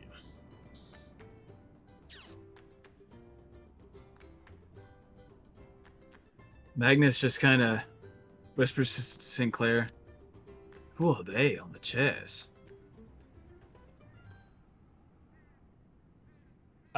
Sinclair just kind of, those are the pirate lords, the ones who write the original pirate lords wrote the pirates' code. In the first age of piracy, they brought pirates together in what used to be the former city of pirates. No longer around anymore. We've all flocked to Concordia now. They're the ones who brought everything together. It's a status symbol of legend. These individuals have reigned for some time, almost this entire age of piracy. They've been put into power, or they've taken that spot for themselves. These are all valiant pirates, and ones that should be revered. Who's the one in the middle? He has quite a lot of emblems of high members of the coalition. Yes. That's Raynor Morrigan. He used to just... he cut his chops on the seas, working as a mercenary. He would go around for the Vipers, and back before the war broke out, he would basically... he's an old-school rebel, and according to the Coalition, a terrorist. Before the Alexandrin built up and actually became a fighting force against the Coalition, he was there in the early days, burning down warehouses, sinking ships, and he fought in the war effort for some time before he just got sick of the politics. Out of everybody up there, he's the only one I'm afraid of. I was going to say, just what he's wearing on his hands is quite a symbol. He's got more. And honestly, if you ever come across those rings, he'll pay you for them. A healthy sum. He doesn't like the politics of the Alexandrin? He doesn't like the politics of the war. The current war, there are people fighting for peace and lobbying for it while the war is still going on. There are people backhanded deals and allies betraying allies. It's gotten too complicated for him. In the early days, it was, there was one side, there was the other. You had your ideals, they had theirs. Basically, he's very old school IRA. It's like the best way I can describe this. When it got more complicated than just burning the other side down, he kind of left. Left. Yes. All right. Thanks for the info. To his left, that's Captain Barbados, a rat bastard and a thief. And then there's Varys Montreux, Admiral Varys Montreux, one of the oldest pirates I know. Got a cool chair. He's got a very cool chair.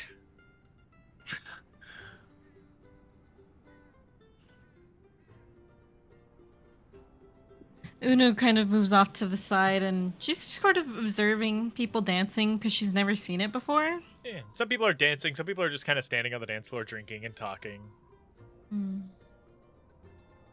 Yeah, learning. Sure. What are you all doing? Where are you all going? As the door's shut. I'm going Oh God, to see we're Gran to thank her for the mask. All right. As you walk over through the crowds, there are people walking up and lining up to thank the merchant lords or pay a tithe. Some are just talking to them and trying to get that in and get that business deal situated. As you walk up to Gran, oh, you look wonderful. Didn't you have wings before? Oh, they're hiding right now. Oh, that's smart. Yes. Oh, I wanted to thank you for the mask. She really liked it. I knew she would.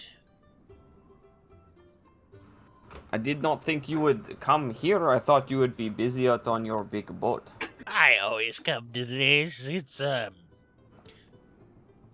always entertaining. Someone always gets too drunk, starts a fight, a brawl breaks out, somebody dies. It's a great time. Oh, so that is what to expect. Oh, you should always expect a fight. That's why I've brought my full regiment of guard here. That is fair. That is fair. It is. You want me to send Kadan past you? He's all dressed up. Oh, I would love to see all of you all dressed up. You look so good. I have something for you if you wish to bring everybody by. I'll give them a little treat. Oh, okay. I'll go get everybody, and he'll just turn around and start gathering everybody. Sure. Gran has What's- gifts for us. What's your passive perception? Mine? How to try and find everyone again? 14. As you walk away, you would hear Gran go, "Hate to watch him leave, love to watch him go." Oh my god. I don't know I what that love means. Yeah. All right. As you find everybody again, Cobb disappears into the crowd. We gotta bring Kadan back over here. Where's Kadan? Yeah, Kadan walked off. He's over here. My cutter. As you walk over, Cutter's like leaning against the wall, just drinking. As you walk up, he looks at you. "Hey, crowds." Me too. As he kind of hands you a tankard. There's water in it. Thank you. He nods. Not drunk enough for this. You would see Allison and Esric, Layden, kind of sitting on the chairs. Allison has a very nice dress on. The rest of them are dressed in their normal attire. Allison, you look very nice today. She nods. As do you. You look lovely. Albeit different. Thank you. Yeah, I'm not a big fan of shirts. It is completely okay.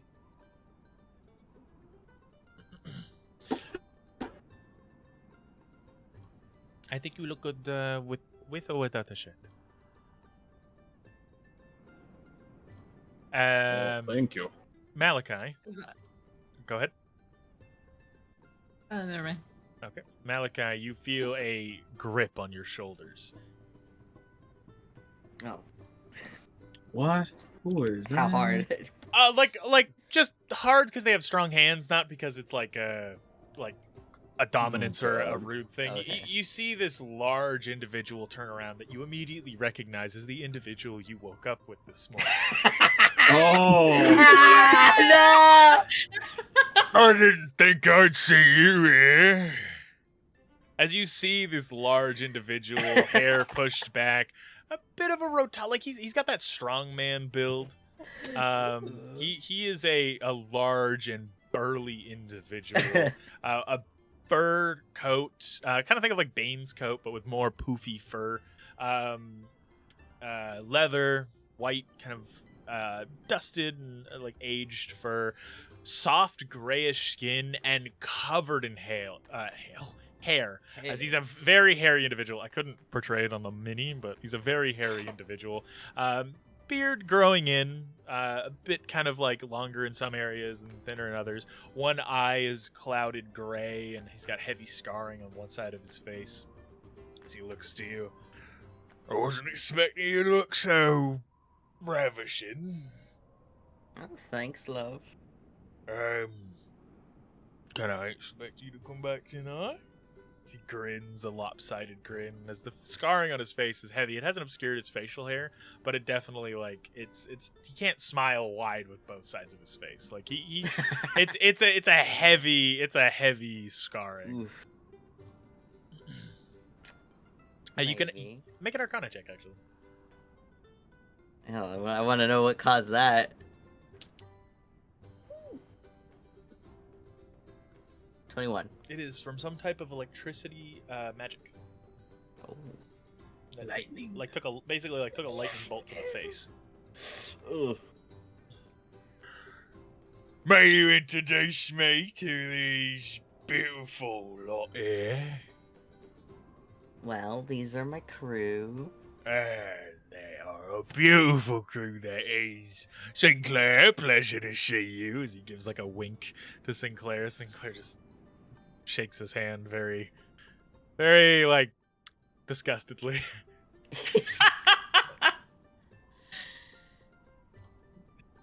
What was your name, sir? My name is Grunerson, sir. Grunison.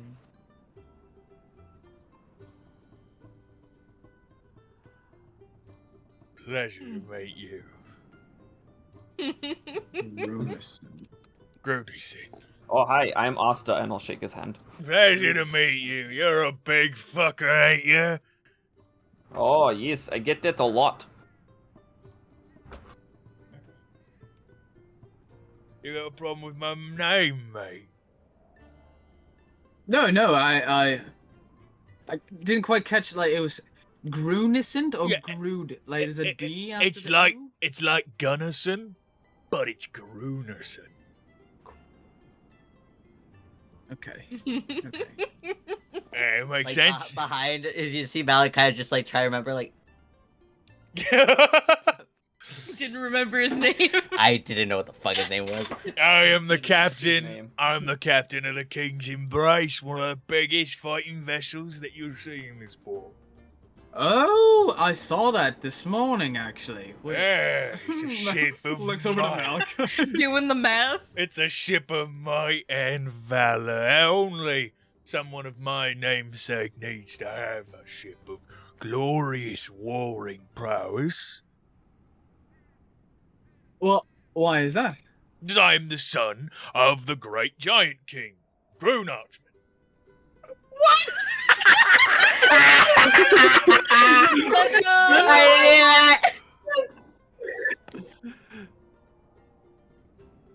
Good thing I'm not around. I don't know if I've ever. Good thing heard I of walked that. away. King of. Somebody said Grun Archwind. Just runs over. You guys like taking It's the fucking Grun cop dad Archwind from into, like, fucking one Cloudy with word? the- Hey, what? this Okay. guy's taking like Groon and Archwind into one word. Groon is my son. It's like Groon's son or like Bjorn's son kind of thing, but it's Yeah. Gruner's son. Everyone in Brunison. You can what's everybody's intelligence? 16 plus 17. 16. You all are smart enough to realize he might just kind of be claiming that he's the son of Groon. As it tends to happen, To be half giant blood. he's definitely a Goliath. He is. Like he's like half Goliath at least. He's got a little more human features, but to be He's even got like Groon's tattoos and shit. like man. he very much is a Goliath. The validity of him being Groon's son might be a bit of a stretch. There is, much like there are orcs that claim to be the sons and daughters of great orc war chiefs, there are Goliaths that claim to be archmans and sons and daughters of the giant king. There's enough missing sons, I guess, is believable. That it Yeah, becomes true. believable, yes. He might be. Who Oh, knows? the seeds Yeah, you it sowed. He might Hey, very it was all well be. intentional. I love But you don't know. He's like 6'6", 6'7". Like he's a big dude, but he's like not. You don't know. Magnus is like purely like looked at like human history and elven history. It's completely ignored. Glass. Yeah. Like so you don't know, but you're like dwarves. It doesn't yeah, really know much about dwarves. you're like that's a stretch. Like you hear Giant King, you don't expect some like hairy, thick man to be claiming it, but you know who knows. So taller than this fool. Oh yeah, 100%. You He's are, He's yeah. a big dude. Well, if you ever need a crew to fight by your side, the King's Embrace will happily help the Wayward son. He grins, and Sinclair goes, "Yes, we will see you later, Jonathan. We have people to go and talk to, so I think Varys wants to see you. I think I remember hearing that. Oh, you're right. Wow, I'm sure Varys wants to see me. I am a man of great need." As he kind of pats you on the small of your back, Malachi, and keeps walking. Walks through the crowd. Since Oh, I've been I keeping an never eye leave. on everyone, and I know where Kadan went, I'll just go grab him so we can all go talk to Gran. Sure, you would hear Sinclair. I fucking hate him. why? I mean, he love doesn't seem Sinclair. like He's overly a intelligent. pompous asshole who believes he is the strongest there is just because he has a fucking galleon. I could sink his ship with a goddamn musket. Is there any weight to him being son of the giant king? What was all that about? Probably not. Every pirate writes their own story to make them sound like fucking the god's gift to humanity. If you're nobody, you usually have a more grandiose story. He's got a great crew, though. Sinclair just You kind of know, eh? Sinclair just kind of gives a nod. They are wonderful. As I pass by Cobb, I just say, "You look nice." Thank you. Imagine him just like half stone, like, He was like mid conversation with like a group of people. Oh, No, it was just like a passing compliment. Yeah. I didn't not meant to like interrupt or anything. As you walk up to Kadan and Cutter, who's just like staring at everybody, just disdain, just alcoholic father, just drinking. and watch in the crowd. Kadon Asta has someone for us to meet. We have to go through the crowd. No, we can go along the outside. No, right then. We'll follow. As you go, Oh my god. as you go and join everybody, you all make your way over. Here, I'll just grab everybody here. Sinclair kind of gives you a little kiss on the cheek, Magnus, and makes his way into the crowd. Goes and talks with Maury, who you can see who's just sitting on a large table, just eating food, relaxing. He's sitting with an individual with a very nice hat, nice clothes. You don't recognize. As you make your way up to the table, you all see Gran, who, oh, you all look so nice. As the cats come out from under the table and begin kind of like, Yes, I pet the cats. like walking around your all, Yes, like your I pet legs. the cats. As you pet like the cats, you would hear Someone a bite me again? yes. As you pet the cats, you would hear a large. As Gran's wheelchair gets pulled into the table as tight as it can. Oh. As Gran just begins like handing you all little pouches. Here you go. And here you go. Here you go. It's Schneef. And here you go. It's very clearly drugs. Yeah. Kadon's Thanks, just Grandma. mean mugging Marcus, by the way. Marcus is just kind of sitting there looking bored. Magnus Innocent opens the orcish. pouch and looks at it. It is drugs. What kind? Kind of What kind? drugs, yeah. It's devil's weed. Oh. Grandma gave us weed. For Magnus, Mint, and Asta, it is they're cooked into little brownies. Oh, she gave me food that I can't eat. Oh, my baby boy. Oh, you're having one of those days. Here, have this. As she hands you a small marble. Oh, what do I do with this? You know the. Eat it. Okay. Yeah.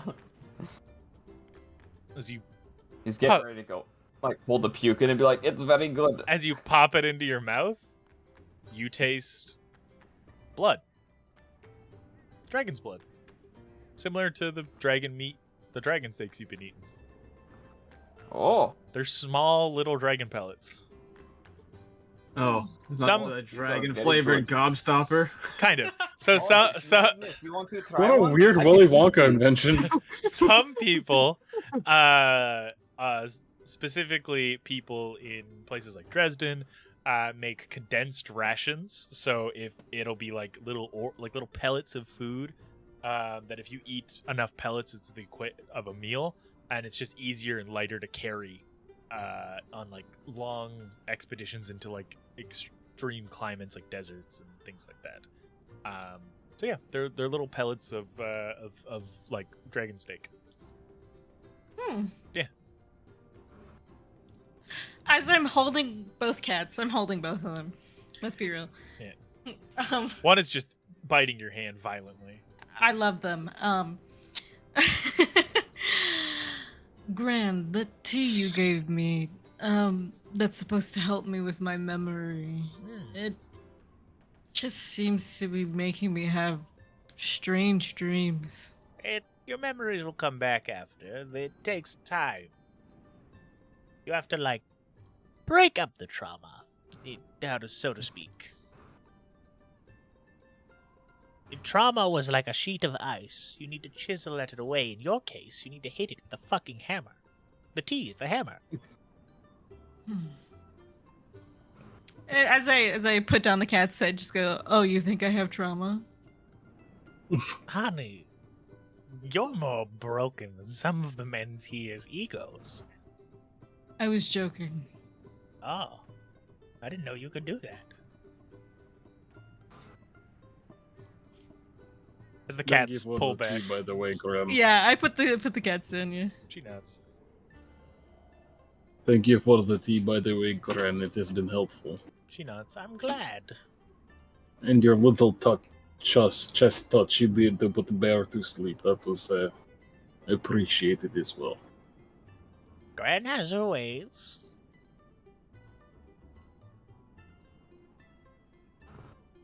She looks at each of you.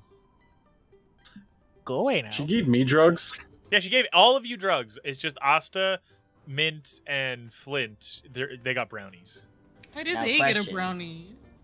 I don't think they smoke. I prefer edibles. That's why. Once Kadon realizes it's drugs, he's gonna just give it to Malachi. Okay. Is this shit rolled up or what's going on? Oh yeah, no, it's all prepared for you to go out and have a smoke. Gran. Oh, it's joints? Like a bag of joints? Yeah, basically. I love her. Nice. Yeah. Honestly, little worried. Might be laced with something, but I wouldn't ever lace someone's drugs. Unless I No? didn't like them. Then that fucker's getting laced with marbles. Or gunpowder. There's no point. What is Gunpowder would marbles? Probably work. Marbles? Like Yes. what they make the fucking floor out of. If someone smokes that, they're probably gonna die. This is stone. Yeah. Okay. Okay. Good to see you, Gran. Good to see you too. Also. Wow. She like looks you up and down.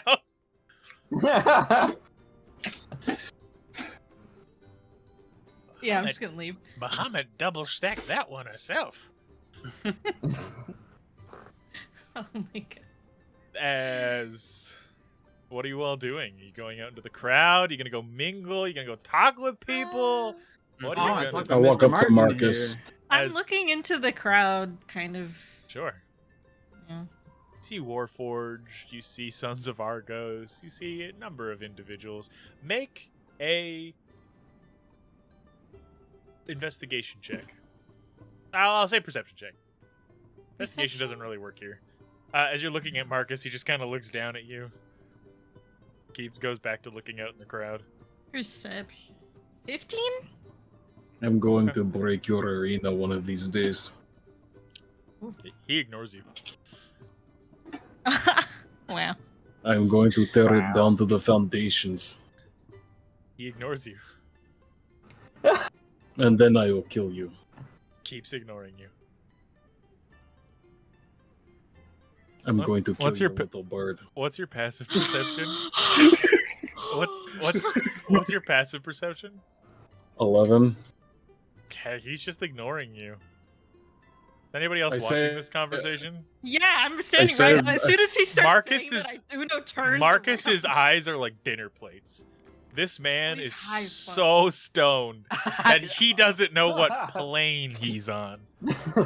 I don't even know where I am. Yeah, Good shit. yeah. You could tell he hates this, so he's just high and he's gonna sit here. And when the trip ends, the gala will be over. Kadan, Can- he's gone. Out of his mind.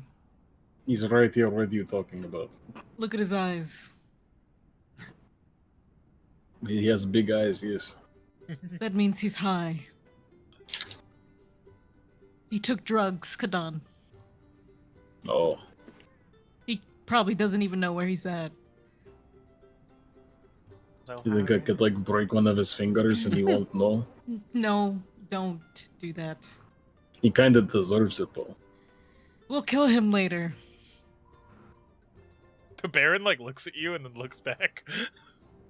I look at the Baron. What of it? I'll do it again. I don't care. I As said what I said. That's what I said.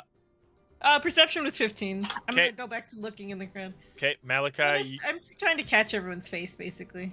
Malachi, you wanted to do something, and Magnus, you were talking to Mr. Marlin. Correct. All right, Mr. Marlin just looks at you. Hello, you look Hello, Mr. dashing. Oh, thank you. got many visitors here yet? Oh, Drinks, are you? quite a few people coming to get my favor. Everybody wants to use my dockyard. It's private, in a place where privacy doesn't exist. So is that all you deal in? Is the Ships, your own dockyard? There? ships, the repair of ships, the sale of ships. I work in boats. And business is good. Right on. Well, I hope you're enjoying your night. I'm loving it. I hope you're enjoying yours. He leans over and starts talking to Gran. That's all that'll happen. Malachi, what are you doing? 2 things. Mm-hmm. I want to sniff around. Okay. What's the stink? Roll a survival check with advantage. Alright, second thing, can I sense any Fae, Fiend, or Undead? Sure.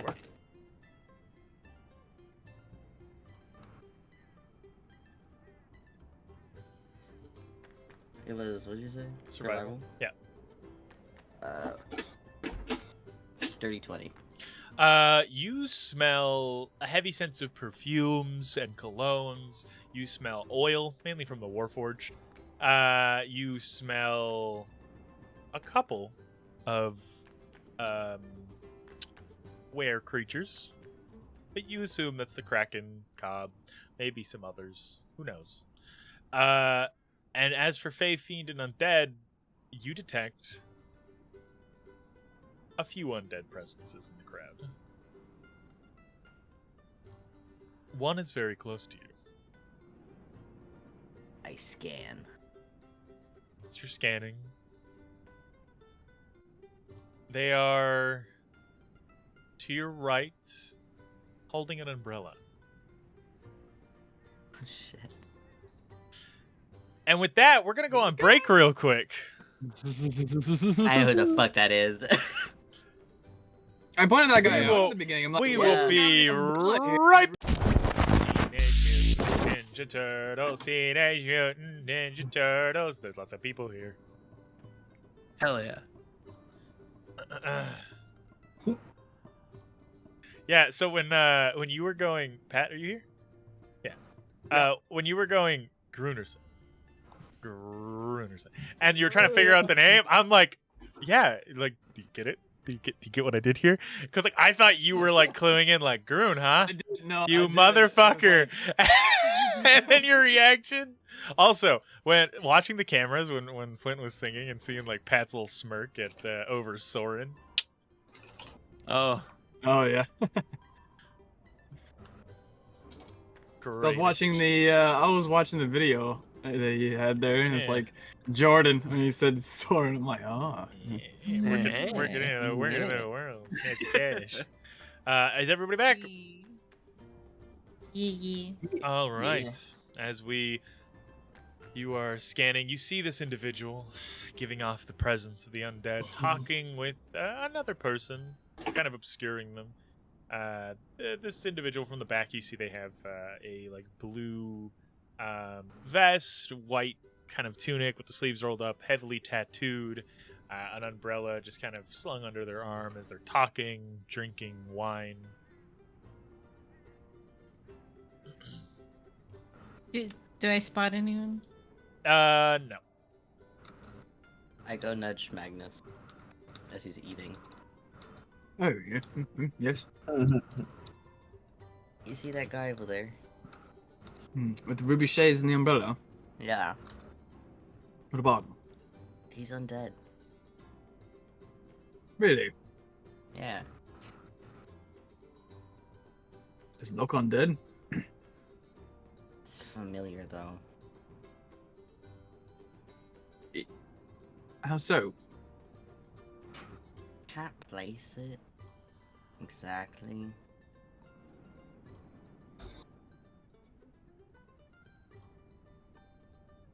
Are you gonna go talk to him? Yeah. Do you want backup? I mean, if you want to come, you can come. Kadan makes his way back to Cutter. Hmm. So you walk up. So then I said, and if you're gonna walk up to me, you big barrel chested. Oh, hello. Oh, wow, both of you. My God, you look. Slap me twice and call me an angel. Sure. Turns around. Mint, that's when you would see behind them an individual with a short leather coat, armored but open, a kind of soft blue accented shirt underneath. Very like kind of adventurers leathers. A face you recognize. Long and slender. A bit of a button nose. Lucky. Wait, Mint? Oh, sorry, not Mint. Sorry. I was looking at Mint's name. Uno. I was just saying. My I was bad. gonna say, Lucky, my Lucky? My They bad. recognize this. Alright, let me post the photos of both of these two individuals in chat. Turning around, you see the individual with the blue coat has red shades, a little bit of facial hair grown in, and a tuft of black hair on his chin. Very short hair, tousled and messy. Big, wide smile on his face. With his teeth are a little messed up, but his fangs are very prominent as he looks at you. Confused, but welcoming. I come over, just like putting, like just patting Magnus' shoulder so he knows I'm next to him. Lucky? She shakes her head. Her pale red eyes blink a few times. Excuse me, Jesse. I gotta hold on. As comes around and kind of pulls you off to the side. I try and hug her if she'll take. She hugs you, but it's just more of like okay. out of all the places kind of thing. Yeah. As the two of you are with Jesse, he looks you up and down. Name's Jesse. I'm charmed. Pleasure to meet you. Both of you are gorgeous. If this is, we really like your vibe and we'd like you to join us back at our boat type situation. I'm not looking. I'm on the clock tonight, but I'd love another time. He just smiles from ear to ear. Or have I guessed wrong? The charmer.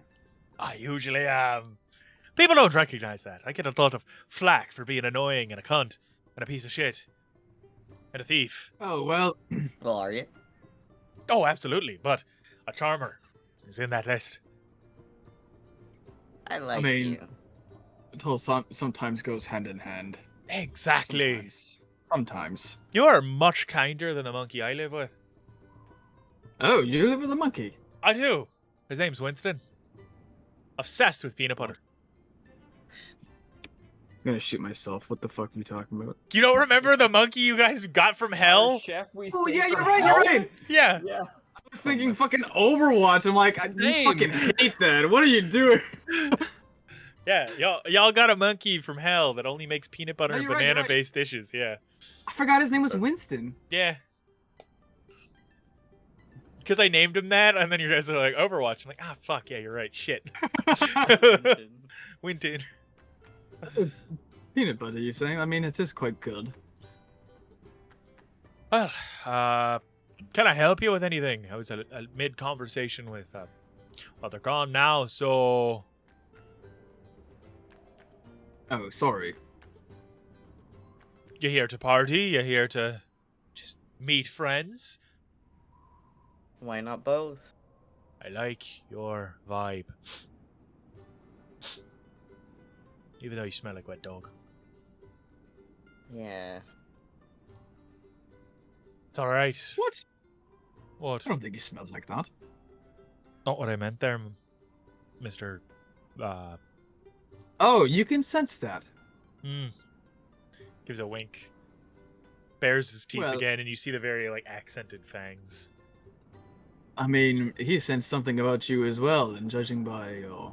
And that's why he Smile. Earlier. As he hands over his wine to you. What's your name, sir? Have some wine. I love sharing. Demir Malachi. To you, Magnus. Oh, the name is Magnus. Oh. Magnus Eriksson. Beautiful name, and you? Big, tall, horned, and gorgeous. Malachi. Beautiful names. Do you drink the wine? Take a sip. It is blood. Magnus spits it back in the glass. Yeah, I could have told you that. It's okay, I don't mind backwash as he knocks it back. Oh, I'm sorry. Someone else have another drink, please. So, as a waiter comes by and hands you some wine.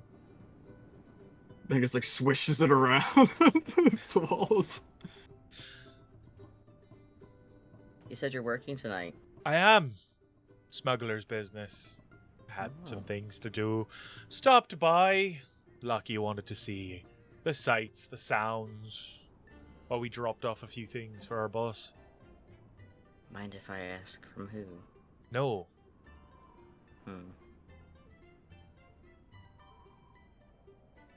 You won't say who you work for? Not that you have to tell us who you're dealing with exactly. Oh, we're just dropping things off to plenty of people. Kind of like a delivery service. Couriers, if you will. But we just Where don't are you work from? across the pond over in Ebenville. Oh, really? They're quite a ways away from home. We do business over here quite often. Is that so? Aye. If you ever need a ferry over, we'd happy to take you. We take people across all the time. People Good are to still know, afraid of the good to know. expanse, even though the storms are gone from Akamar. It is quite a journey. It's a lot of water to cross. You make frequent trips then. All the time. Spend most of my time in the water. You must have quite the ship to survive the travel then. Small but fast. What is your last name, just in case I need to find you in case of such an occasion? Ah, I'm just like the greatest bards around. I'm just go by Jesse. Just Jesse, eh? Just Jesse. That's Jesse. Jesse the...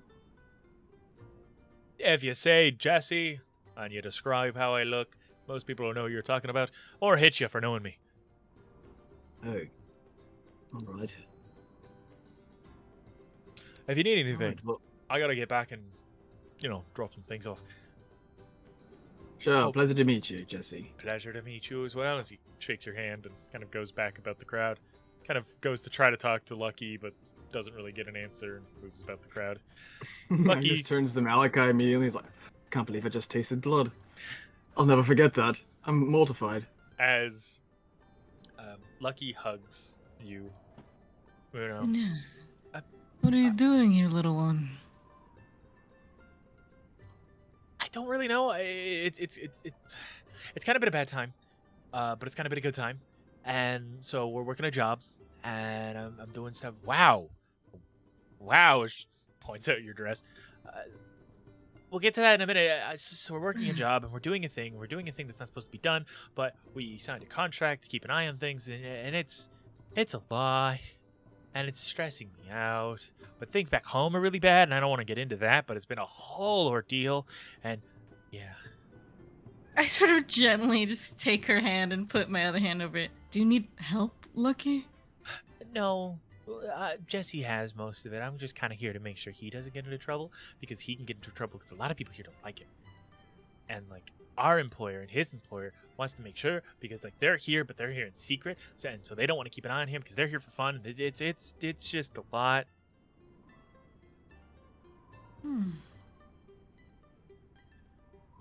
How long are you gonna be here, Lucky?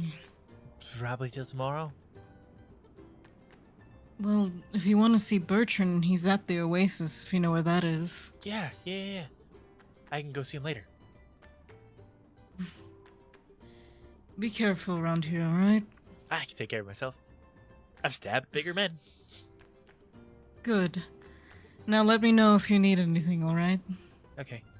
You look great. Makes her way into the crowd.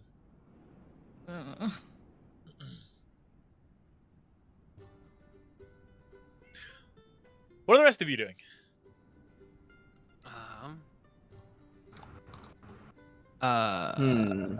Flint sees the red gorgeous woman across the way. She is staring at you through the crowd. Okay. Yeah, he's gonna start making his way over there.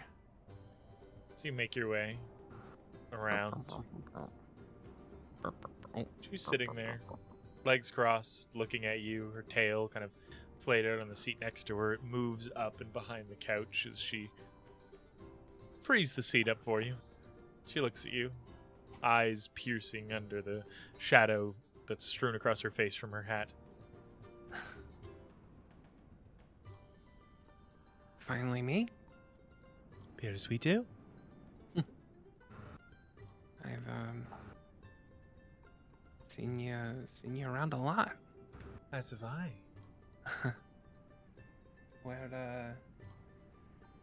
I'm Flint, but you probably already know that already. I do. You put on quite a show. Got the attention of Tusk Taker, pissed off the O'Connells. You make a name for yourself, lover boy.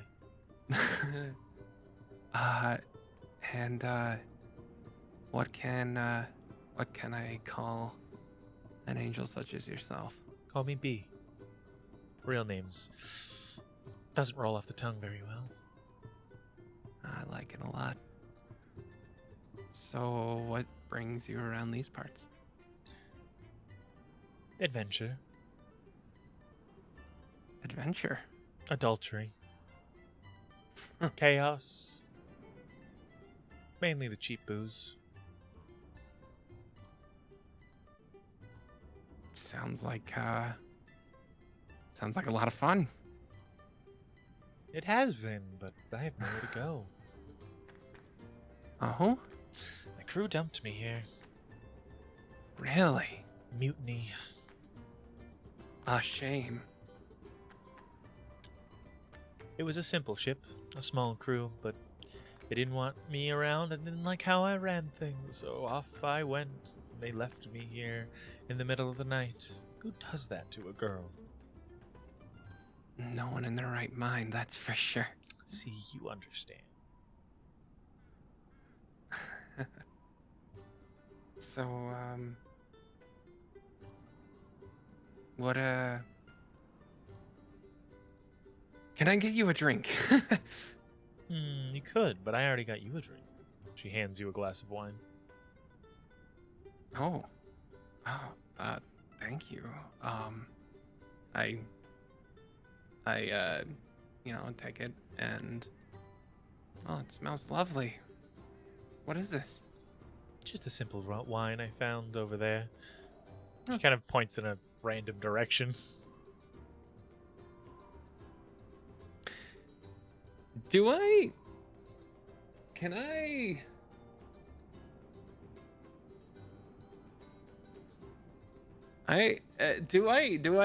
sense anything weird about this wine? You can make a survival check. Yes, please.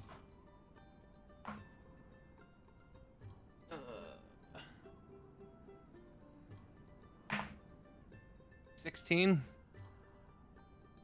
It has like a murky green substance kind of floating in it, which is weird for a red wine. So, kind of odd. I've not seen red and green wine before. What's with the green? You know your poisons, lover boy. She tips it with her glass, spilling it onto the ground. I don't like to spend my time with naive people that are just going to end up getting assassinated the first chance they get, making a name for themselves. Let's just say I've come to find that things aren't always as they appear. Well, you are in a city of thieves, at a gala filled with liars, murderers, and cutthroats, and everybody's welcome. Why don't you go get that drink, and I'll keep this seat warm for you. Can I get you? Surprise me. All right. That'll be test number 2. She winks at you. Oh boy. All right. Coming right up, B. And I'll take health. And go and grab.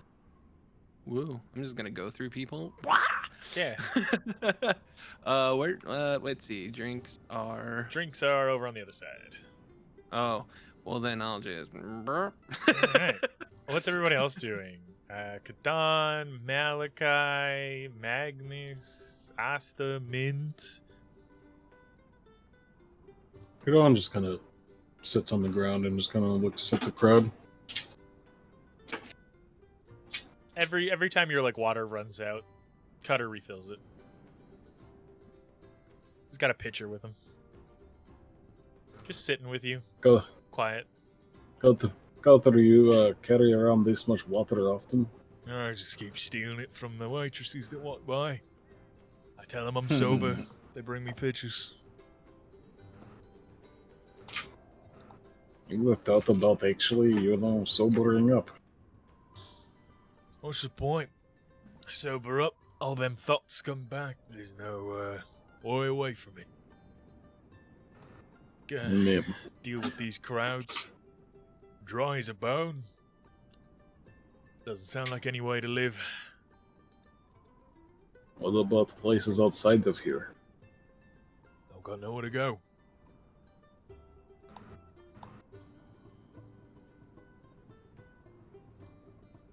I have just bad pace too.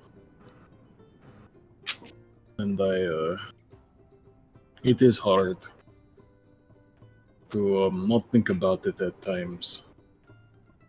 But kind of like nod over to like the crew and like the vanguard and like just in that general direction.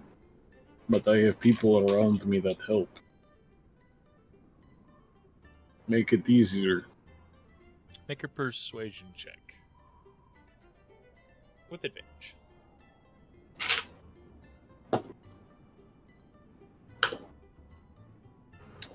Uh, 18.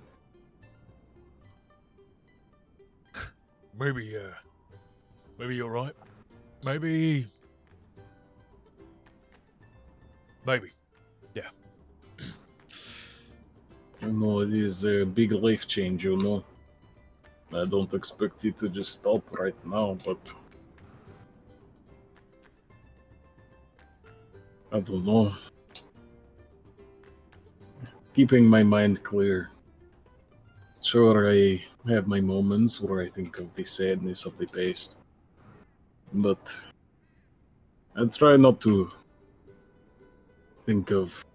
I kind of like look over. I look at my shoulder like Mishkala's pelt. I try not to think of it as just a bad time. I try to think of the good times I had too. He nods. Just kind of keeps sipping his drink. Sits down on the ground with you, leaning up against the pillar a little more. Just really taking in what you're saying.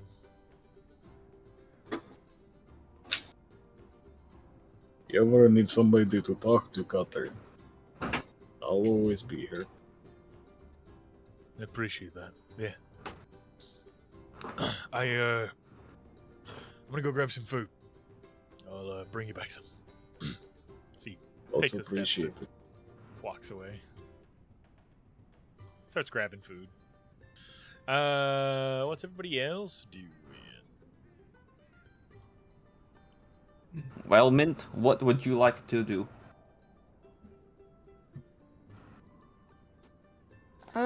Well, is there are people dancing currently? Or Yeah, in the crowd. Like, there's some people that are just standing there, but there's a lot of people that are dancing. And she'll kind of look around, then look up. Would you like to go dance? Oh, but of course. Lead on. And he'll Okay. do like a bow and hold his hand out. She'll grab it all politely and do a little curtsy. Sure. Then kind of speed walk to the middle. Oh, right in the middle. Okay, here. Let me Well, fucking maybe move not in the middle, but Hell yes. in the middle. All right. Got it. Right in the middle. I'm gonna move some people as the two of you are dancing, having a wonderful time. Malachi, you move throughout the crowd. You try to mingle with anybody else. I'll move through the crowd, look around. If anyone talks to me, I'll talk to them unless they're like Sure. gross. So you're walking through. You see the merchant that you dealt with Duquesne, the little like fish man with the respirator. You see a older gnome surrounded and working on a bunch of Warforged. That Magnus is near. You see just a number of people throughout the crowd that you've kind of seen all around Concordia as you're walking through. Magnus, are you stopping at that Warforged table? Yeah, Magnus is making his way back to find Sinclair and kind of sees this going on here and just stops Sure. by and says, "Oh, hello." See a bunch of might you Warforged, like be? they have their arms open or off as they're just getting like tune-ups basically. As you see this old, hunched over gnome with wily gray hair and like a chin strap beard that's growing in, bit of a hooked nose. He is old. His face is covered in wrinkles and his skin almost looks like paper thin. His hands have been removed and replaced with automail hands as he's just working and tuning up each of the Warforged, re-putting his arms. Hello? Do you need help? Do you want me to replace any of your bits and bobs? I would have to charge you. I help these fellow boys for free, but I can help fix anything you need. You look strong and fitting. Oh no, I like all my fleshy bits, thank you. Okay. What? Who are you? Why are you here? Working Hi. on these Warforged. My name is Bjorlum, and Bjorlum is here to help fix these boys who have been abandoned by their creators. They don't get as much aid as they need, and nobody knows how to fix them or upkeep them. The seas are hard on these poor boys. So, Bjorlum fixes them, makes them good, new, strong again. They all kind of look and nod. Oh, okay. So you're a tinker, an engineer. The father of engineers. If you see anybody with automail, many people make, but I created. Oh, really? I refuse to make these beautiful individuals myself. I think it's wrong. But limbs for people to work, always good. I did it myself. As he shows you his hands. Each hand only has 3 fingers and a thumb. Oh, why did you choose to give yourself less fingers? My hands were old, shaky. These are steady, strong. So, you refrain from creating Warforged. Why is that? It's wrong to put a man's soul in a construct's body. Creating life should be special, purposeful. The thing should want to live, not have no choice, and not be made for war. If I make a construct that is to guard a town for its entire lifespan, it is like putting up a gargoyle to guard spirits. It doesn't have a soul. It's a tool. But these boys are people, like you, like me. But instead of flesh, as he pulls on his skin, they have metal. As he taps on them. I love them, but it is cruel in their creation. They all kind of look a little sad. Oh, I didn't know the origins of how they were created. They were made for war. To fill a kingdom's army. When then that war fizzled out, they were abandoned and sold to the highest bidder. The boys you see here in Captain's Lock crew, they are free. Do I know much about Dresden? Make a history check. Then maybe I would assume that these were Enough to assume that what they're he's talking about. that's where they're from. Most people know that's where like 95% of Warforges come from. Okay.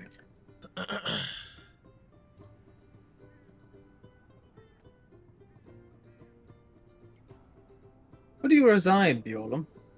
I live in Ebenvale. Bjorlum likes his home in Ebenvale. It is cold. The air is too hot. Bjorlum's stinky. All of the time. Sweating. So much. Ebenvale, you're not the first person I've met from there today. Huh! It sucks, but it's cold. There's always something going on over there. Chaos. War. Wannabe gods. Bjorlum has no time for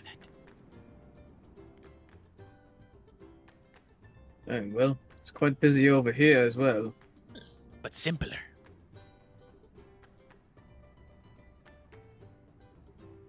You could say that. Well, it was a pleasure to meet you, Bjorlum. Pleasure Hope to you have a meet you. safe travel home. I shall. And if you ever want me to cut off your arms, let me know. I will make you the finest, strongest, fastest monkey I have ever met. Okay. You know what, actually? Not that I want anything replaced, but if my tail were to be severed somehow, would you be able to could figure make it a out. tail? Yeah? I can make anything. Okay. I have made a beating heart for a man. Really? Had a heart attack. He was very old, but still thriving, working far too hard.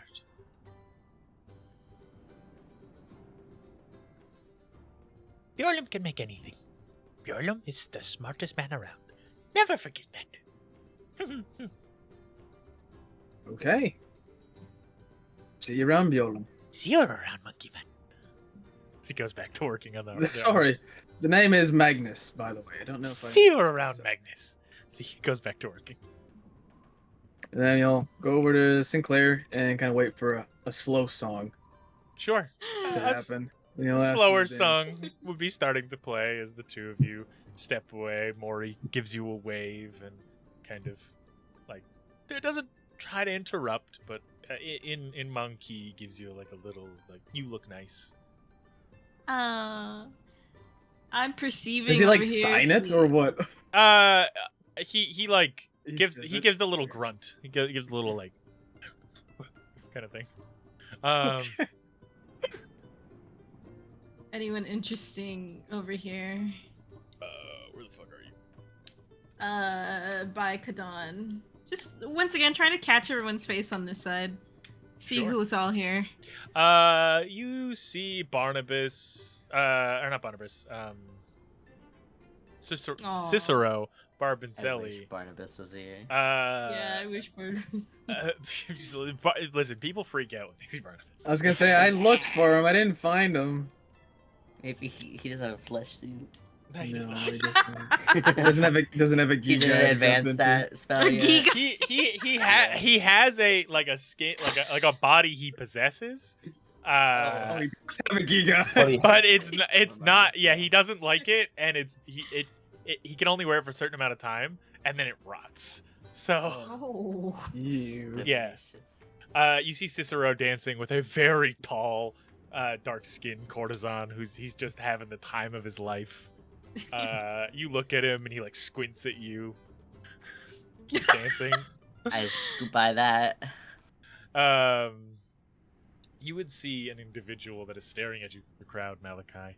A tall man in a dark corset that is like black with golden accents. Rolled up sleeves, pale skin, long black hair, and these piercing golden eyes. Slight point to his ear. He's just staring at you through the crowd, almost mesmerizing you and pulling you in. I come up next to Malachi, just touch him on the arm. Doing all right? Yeah, just that man over there. I look. He's Your type?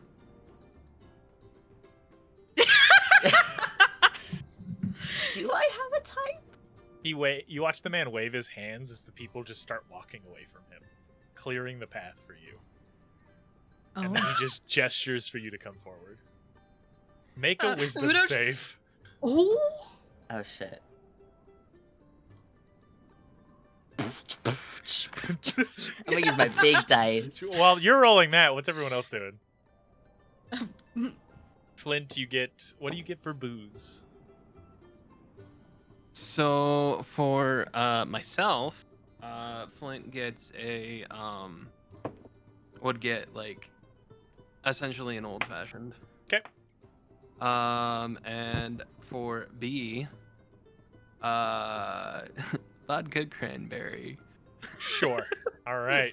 You make your way back over to her. We'll deal with that in a second.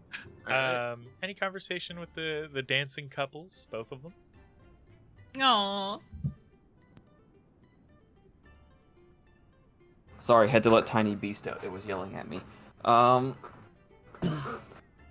So, have you thought about any other place you'd like to see when we're out? Because I'm sure we won't be at my place the entire time. Nothing in particular. It might be nice to stop at. Oh no, I guess mine's way across the sea, so never mind. I guess if there's any pretty places we hear about, it'd be nice to kind of check out. Maybe spend a little bit of time relaxing.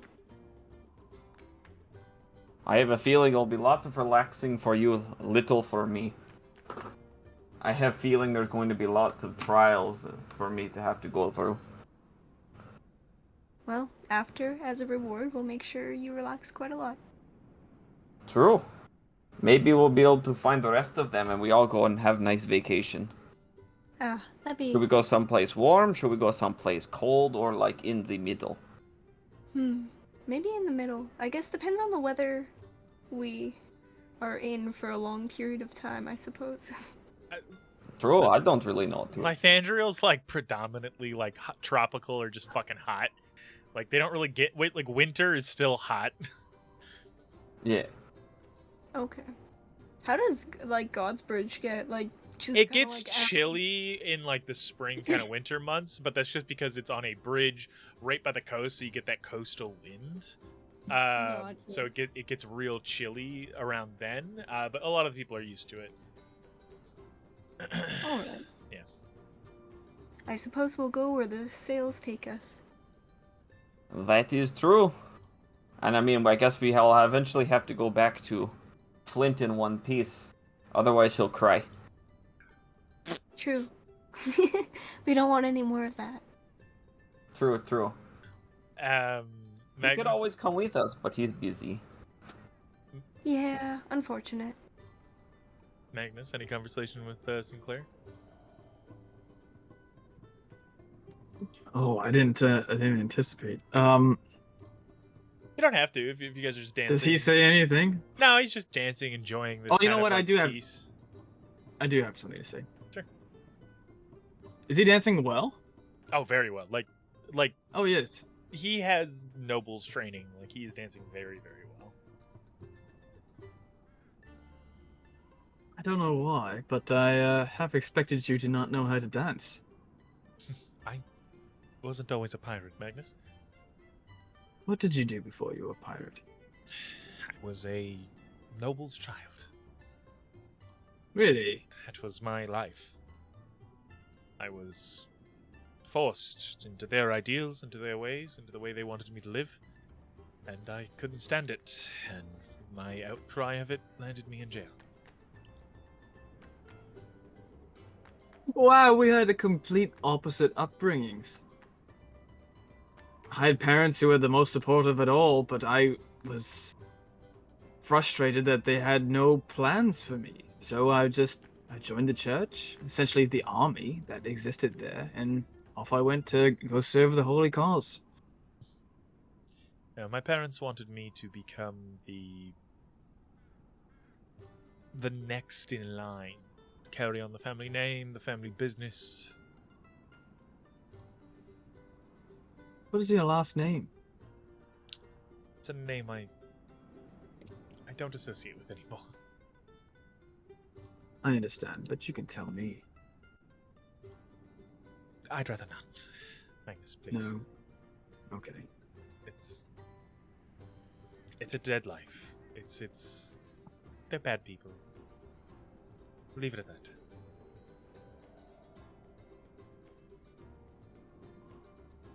I mean, you just know my entire name, and I just know you as Sinclair, much like Jesse, the vampire smuggler. Cunt, Oh, you've met Jesse. apparently. He's an interesting individual. He is. You know, I knew he was a vampire, but he's drinking wine. I thought vampires just drink wine. He offers me his drink. I tasted blood this day, not in a violent way. You drank blood?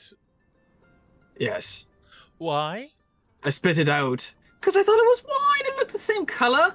They do look rather similar, but And I didn't think vampires I thought vampires would also just drink wine. I thought they were classy monsters. they are, but Jesse isn't classy.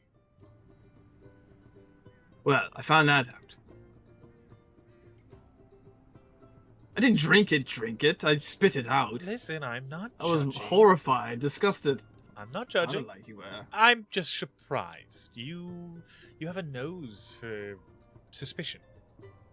So I wasn't expecting you to just casually drink wine that was given to you Well- by a stranger, let alone not realize that it was blood. Well, what can I say? As open-minded as I can be, I tend to make assumptions, and sometimes those assumptions lead me into trouble. Well, I kind of like that about you. I don't even know if you've experienced that from me. No, but you can learn and like new things.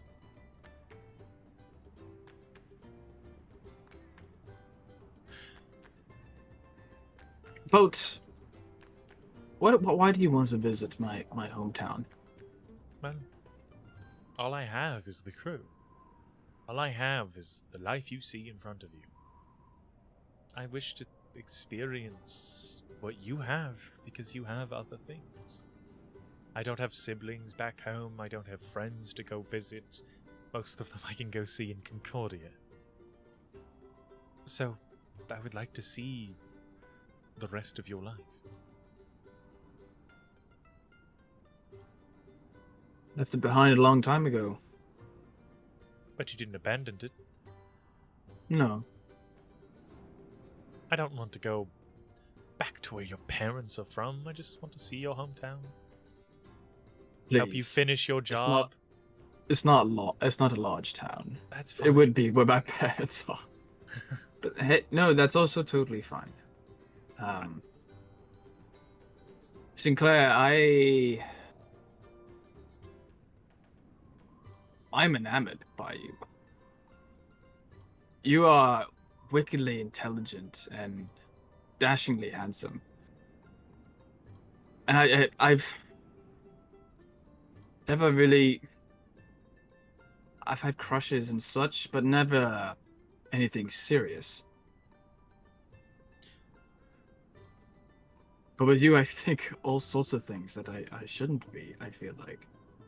In this life, typically it is the same, but I'm happy it's different.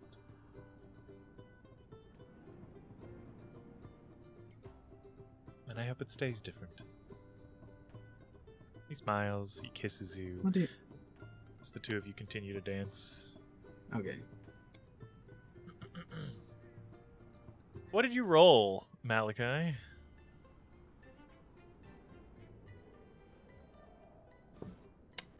Uh, 11. You feel yourself starting to walk forward as Uno, you Oh, grab their shoulder, but yeah. he keeps walking. Okay, I just let him go. I don't know. Do I get like bad vibes or Make an insight check. do a vibe check? Yeah. Yeah. Am I letting? Fine. And my son says it's fine. I'm not saying it's... Malachi doesn't say it's fine. I'm saying it's Oh. fine. Oh. 8. Oh. You have no idea, but Malachi is enamored with this man. Yeah, she's not gonna get in between them. Yeah. You Sure. stand out in a crowd. I can say the same for you. Oh, I stand out in any room I'm in. Now, What if someone of your delectably sweet disposition is doing in a place like this?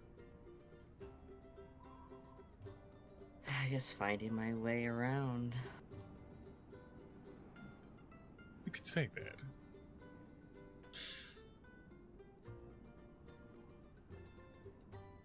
Would you like to dance? I thought you'd never ask. Takes your hand, leads the way. The sound of your hooves clopping against the marble and the sound of his heeled boots doing the same. As the two of you go off and dance to this same slow song that others are dancing. You see Billy in the crowd dancing with the drow girl that Flint was with. Cute. He has a nice shirt on. It is kind of sweat stained. It's a white, like, buttoned shirt. He's clearly been wearing it all day in excitement. He looks very happy. Can I? Nah. Go ahead. From a distance, press to digitize his shirt so it's clean again. Sure. Just to help him along with this girl. Yeah. Whatever. Yeah. Don't say anything. Don't get his attention. I just clean him off.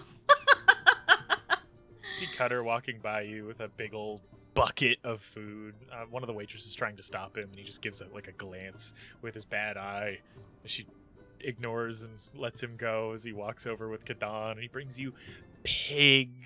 He brings you like all types of just a bucket of meat.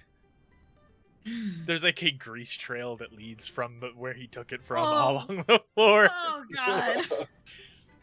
Uno's Nice. Just like Cutter leans over. By the way, forks, as he hands you a fork. No knife, just to like. It's like a big fork. It's just to stab the meat and grab it. Yeah. We're sharing. We gotta not be getting our fingers all up in here. That is fair, I guess. Exactly. Makes sense. I look up to Alicent, like, she's still sitting like, what, you want them? Yeah. Sure. She just kind of puts her hand out for you to hand her whatever. She sits and she eats with you. Stout. Yeah. What do you hand her? I'll hand her a piece of chicken. Alright. She just sits and she eats with you. She just enjoys her time. She takes like one of the pillows that are on the couch and puts it under so she doesn't get any greasy like juice on her dress. But she eats with you. She talks with you for a little bit. Just trying to like she understands like she's here because she understands the crowd's bothering you, so she's trying to like be that like familiar person next to you. Thumbs up. As you're dancing with this man, Malachi, he says nothing. He just is assessing you, staring into your eyes. You feel like you're being picked apart piece by piece. It's a very haunting and familiar feeling. Do I notice? Because they're like not far. Oh yeah, you would notice that Malachi's dancing with this gorgeous and kind of alluring gentleman. Maggie just like raises an eyebrow. Guys, we should be surprised. Look at that. Sinclair even seems a little like, oh, all right. Good for him, kind of.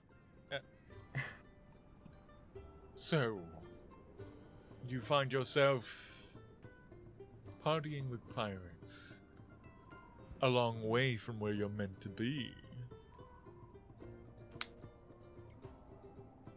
Uh-huh. I didn't expect to be in this place either. How did you get here? It's a long story.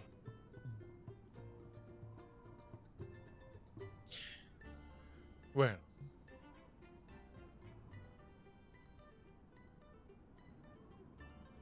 give me the back of the book.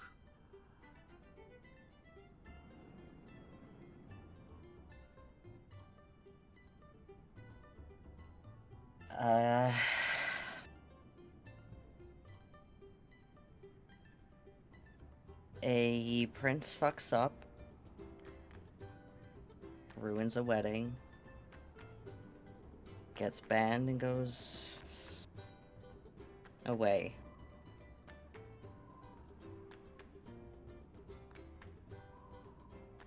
Is that where chi comes in? As he grins and you feel a chill go up your spine.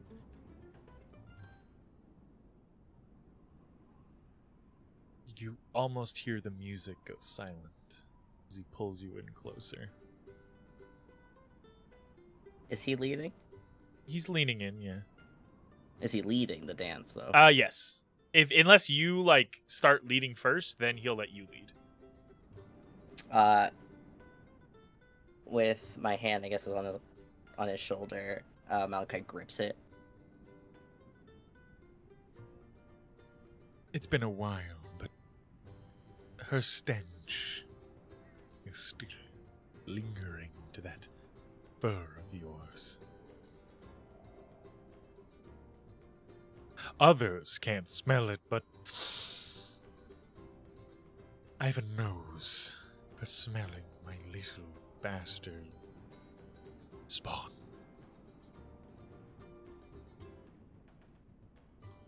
So it's you. It's me, he says with an eyebrow raised. Whatever do you mean? We haven't even exchanged names yet. I'm the one who turned her to what she is today. No, that was unfortunately just poor genes.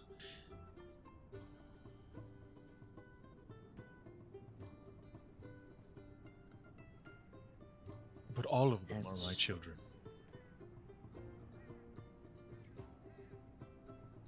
To what do I owe the honor? Right place, right time.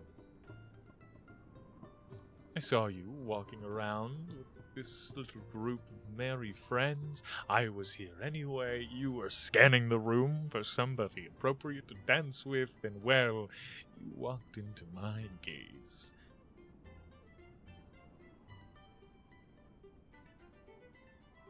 A sire.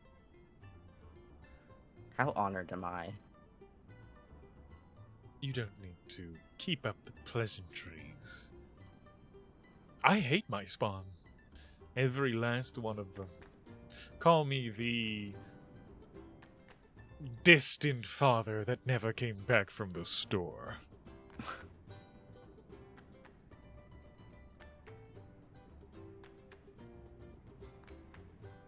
So do you want something? No, like I said, happenstance. We chose to dance together. You walked into my gaze. You were enamored by me at the back of the room, like seeing a beautiful woman in a tavern filled with the world's most ugly individuals. I assume that's how you lure in the others. Oh, no. When I create, well, when I used to create, it was a process, picking the right person at the right time who needed that strength, that pick-me-up, that change in their life. I don't do that anymore. And what my spawn create as their spawn, well, that's their business, not mine. I'm here to live life same as yours, wander from my mistakes from town to town and enjoy the little things. Live like a mortal. With perk. With perks. I don't blame you. Why be royalty when you could just be that weird guy everybody wants to fuck?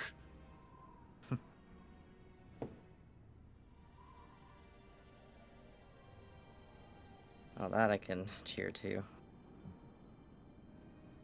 You have no worry from me. I can smell her wretched stench on you, but I won't rat you out. I won't tell her where you're hiding.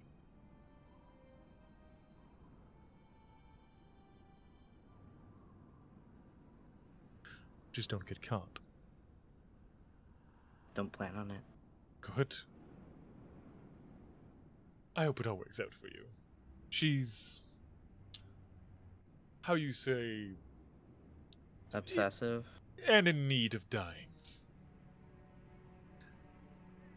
And a need. Well,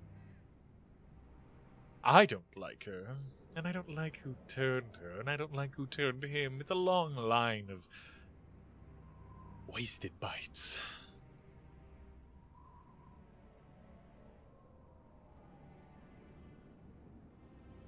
A whole clan should be wiped out. Doesn't that involve you? No. No. If she was part of my personal clan, you would be fucked. He dips you. Kind of just looks at your neck for a moment and pulls you back up.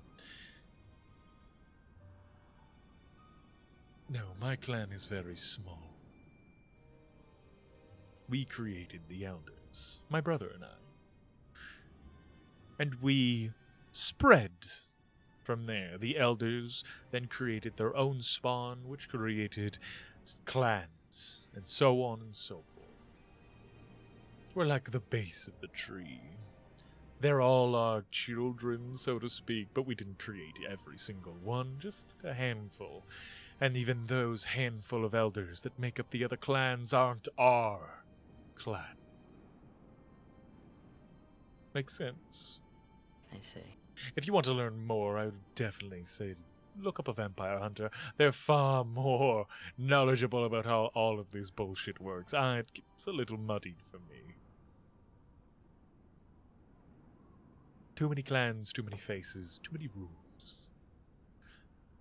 All I care about is they still bend the knee when the time comes.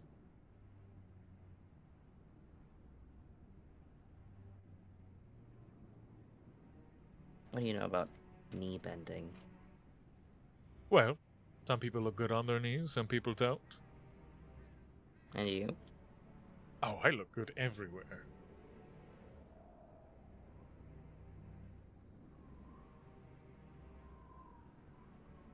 You ever have Fey blood? That's what I was waiting for. No. Well, not willingly, anyway. But you have. Creatures. Little things that have it running through their veins. Born and bred there, but nothing of your creation. Brew.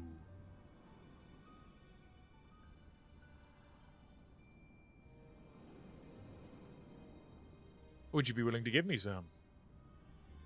Patents. What do you want in return? Powerful friends. I could definitely point you in the direction of some.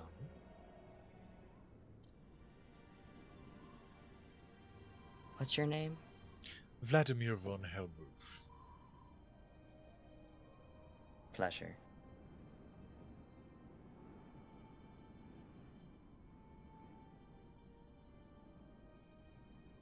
Well, Vladimir, it seems that we can strike a bargain. Of course. How about I meet you outside? When things begin to die down. You give me some blood, and I'll look into who can be that powerful ally of yours. Send them in your direction. I'd offer my... As the music begins to stop and he steps away, bowing to you, looking at his own nails, kind of sharpening them with, like, sharpening his middle finger with his thumbnail. I would offer myself, but I don't mix up with adventurers anymore ever since the last time I lost my fucking bar. Long story.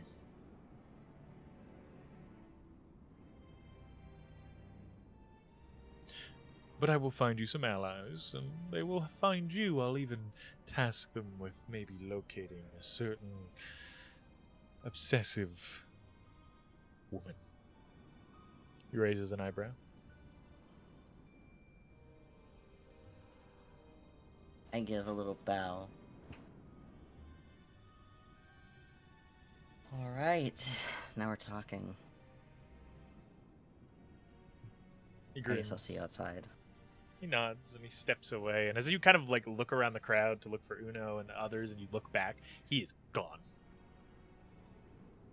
Fucking vampires. Everybody else. But in reality, he's just actually behind that pillar. Yeah, I just put him by. Right. he just like ran. That looks so cool. Oh, that was super cool, Vlad. Way to go.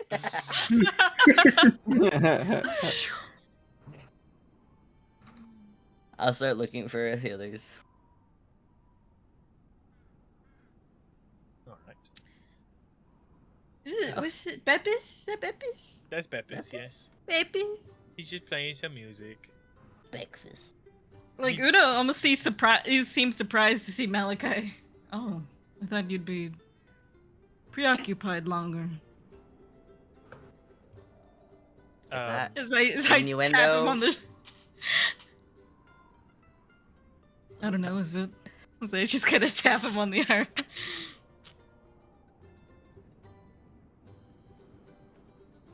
As the two of you were talking, you see Beppis just playing, and it's not too loud. He's playing quieter than he usually does in order because bagpipes are incredibly loud.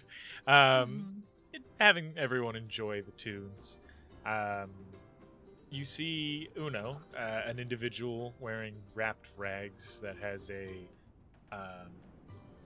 marking on their shoulder, a brand. Similar to yours, similar to Don's, Oh shit. of an X. X.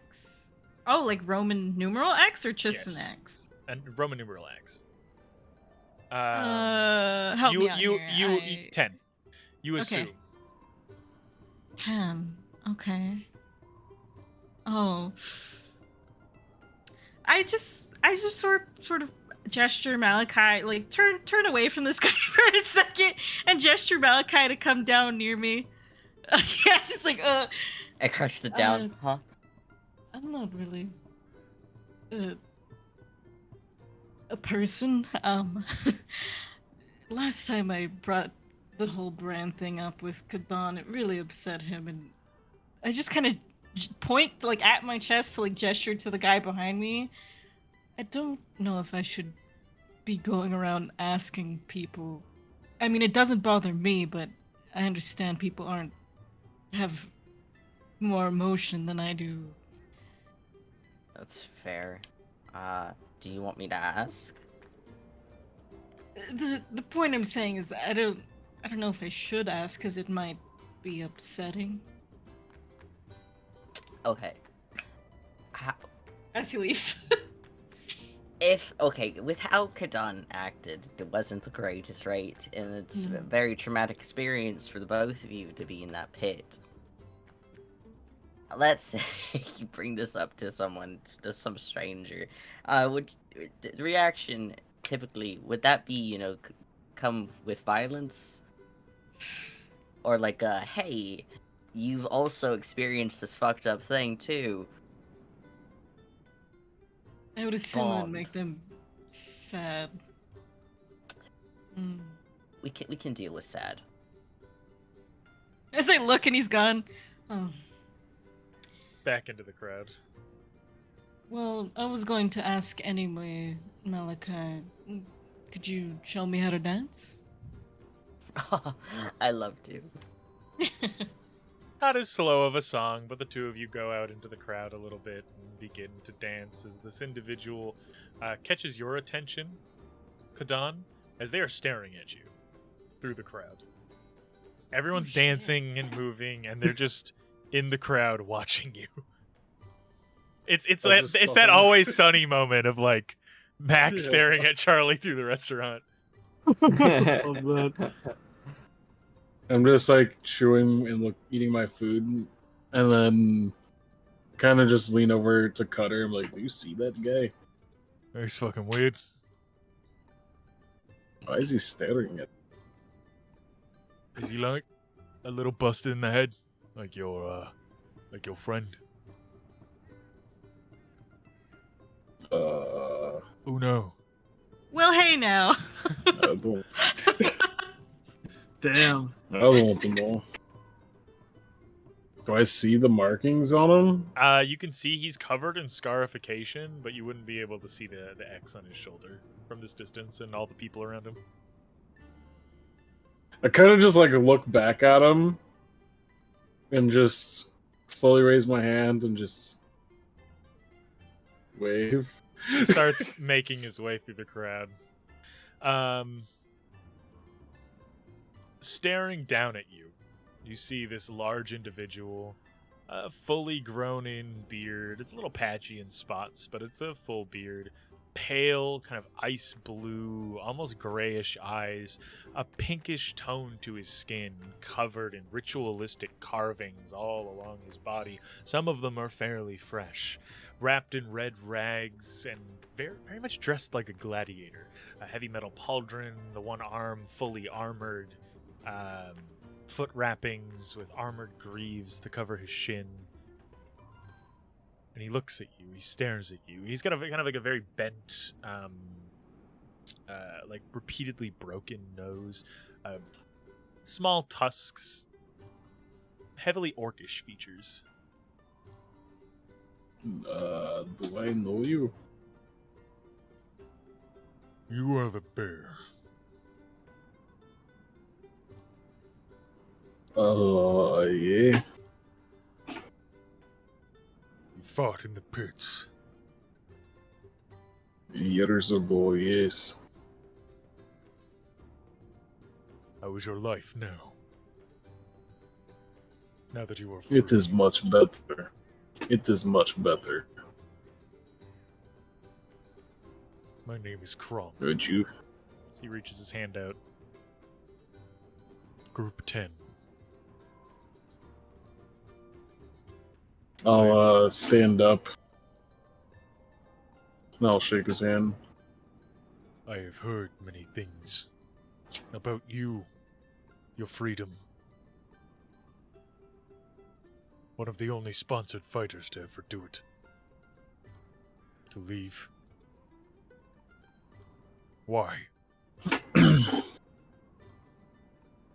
Because life there was not as pretty as they would make it seem for the sponsored fighters. At least for me. Belgios maybe. But for me, I had cell, I had no friends, I had nothing. Except I kind of like tug on the belt. This was my only possession for 12 years. Friends are a luxury that we do not deserve. We are fighters, warriors. It is all we know.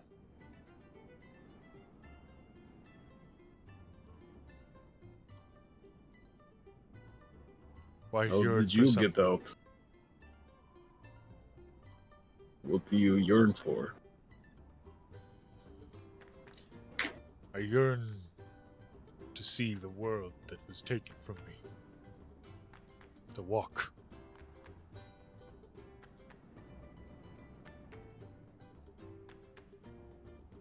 Do you have like any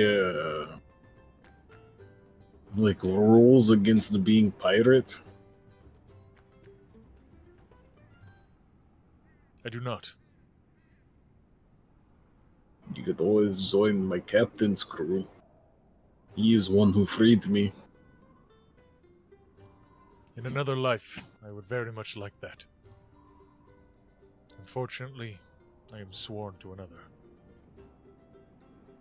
But I wanted to pay respects to you, to what you've done, to what you've become. Thank you. He sticks out his hand. Gives you a very strong Beastmaster's. Who is person you're sworn to? They wish to remain anonymous. I work for them to keep them safe. That is all I do. They needed me to retrieve objects or make sure things are safe for them to consume or attend. And that is my task. If they need someone hunted, No. I hunt.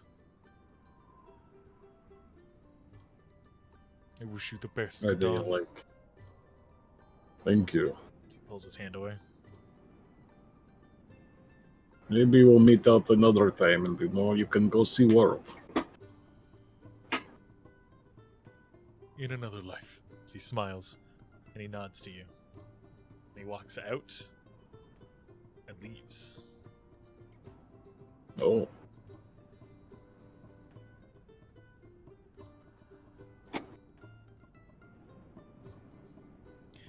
Flint. Nobody's doing anything else? Anything they want to... What was that guy's name again? Krom. Krom. Was I able to catch his face? Yeah. Okay. His face wasn't obscured. His hair and stuff was because of the hood, but... Okay.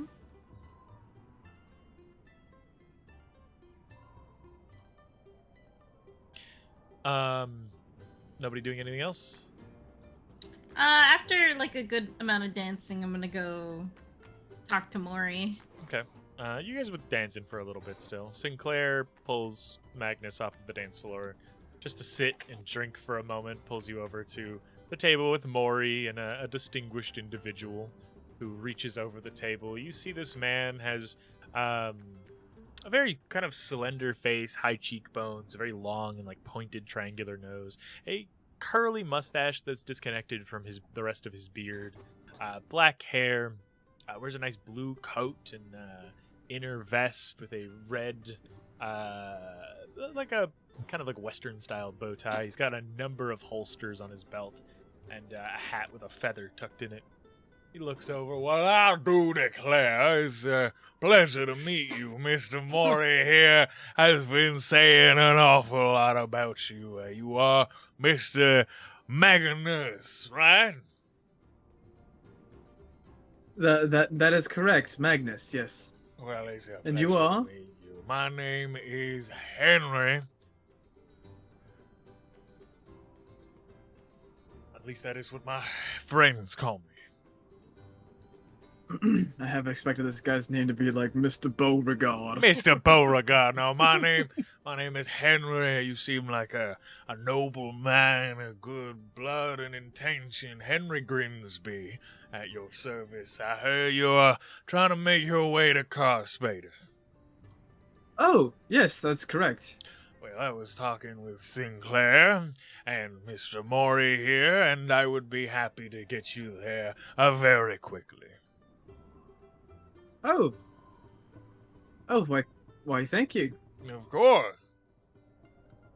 Very quickly, you say? Yes, I have acquired a passage through a quicker means of transportation. My ship is being fixed out in Carspader currently, but it is... I couldn't miss quite an event like this, so I made sure to procure transportation, and I need to go back there in a few days. Via skyship. Oh my, I was going to say. No way. There's a skyship owned by an individual in the city that wishes to remain anonymous as he doesn't want to procure assassins, but he will have myself aboard, and I will name you as my first mate and say that you need to come aboard and see the repairs on the ship, and we can head over to Carspader and be there in a number of days. And then after that, I will drop you off on my vessel anywhere you please. So long as it's not God's Bridge. God-forsaken place. Quite ironic, huh?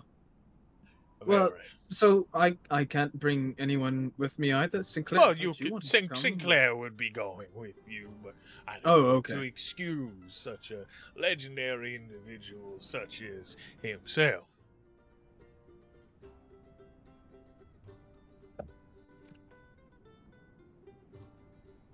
Magnus just looks at Sinclair. He just has like a grin, just like a shit-eating smile on his face. Called you legendary. I know, legendary.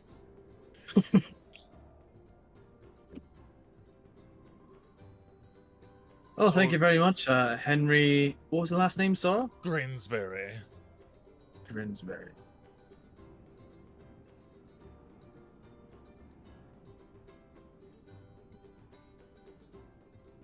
So you leave to 2 When? days from now is when 2 I need to days, head out, is when my boat should be done.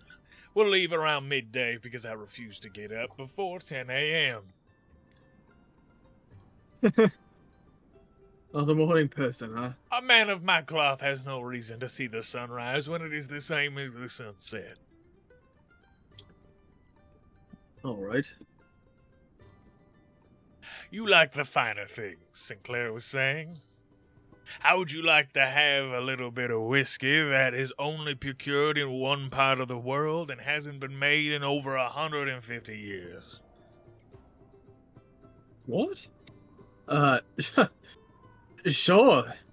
All right. As he reaches into like a pouch on his back and pulls out, you can see it's very clearly a bag of holding as he goes about elbow deep into that pouch and pulls out this beautiful old bottle of whiskey and pours it for you.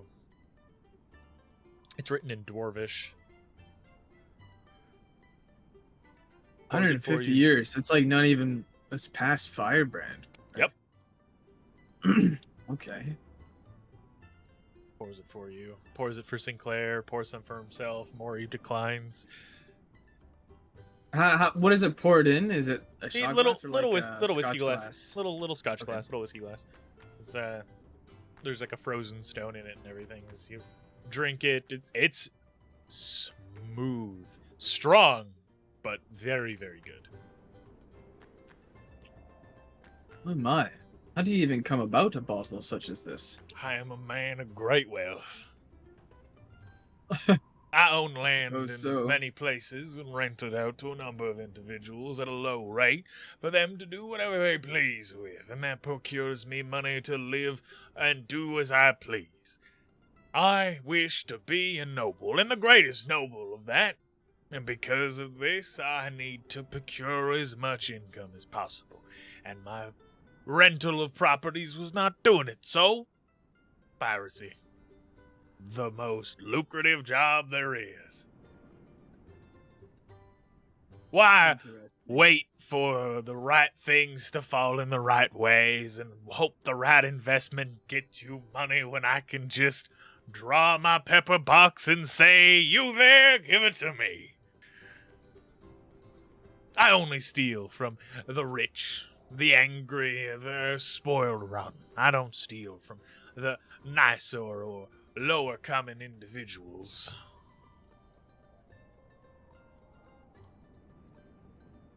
Well, that's good.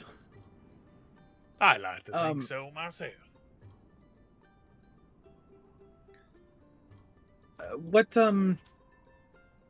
What is Cospater like? Do you live there, or where do you live? Don't. My ship was just getting fixed there.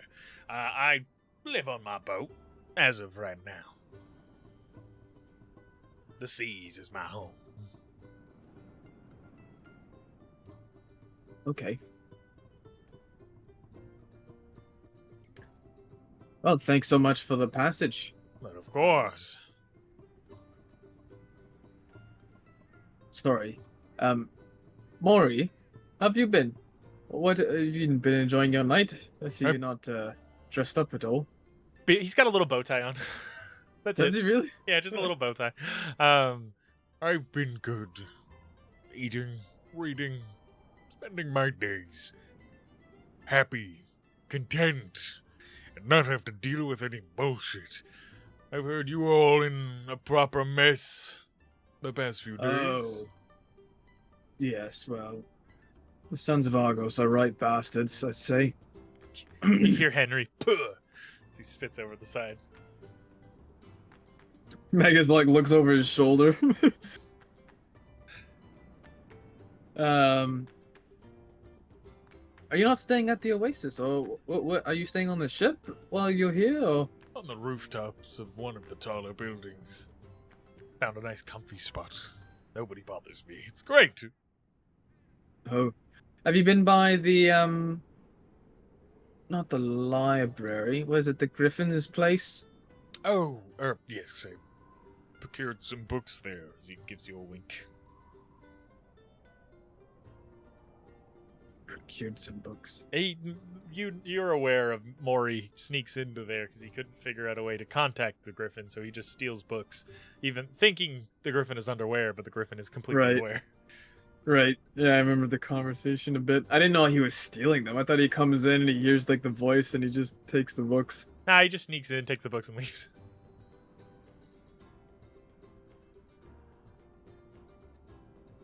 Well, you've had the food then. I don't think I've tried any yet. He slides some over, and Sinclair goes and gets some more food for each of you. But just try, it's good. There's all kinds of things, anything you could possibly think of. It is being served here. A lot of this food is being cooked over at the Oasis, or using the Oasis as cooks. Is that dragon meat? No. Gone. As each of you are eating to your heart's content, Flint, you go and you sit with B. She takes her drink, she sips, and she gives you a nod. She stands up with you, kind of pushing you forward with her tail to walk with her. She walks with you outside, or towards the door and heading outside. You've really taken a lot longer than I expected to talk to me.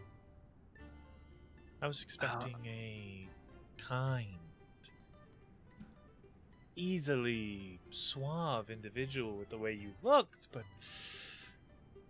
you're much more timid than I was expecting.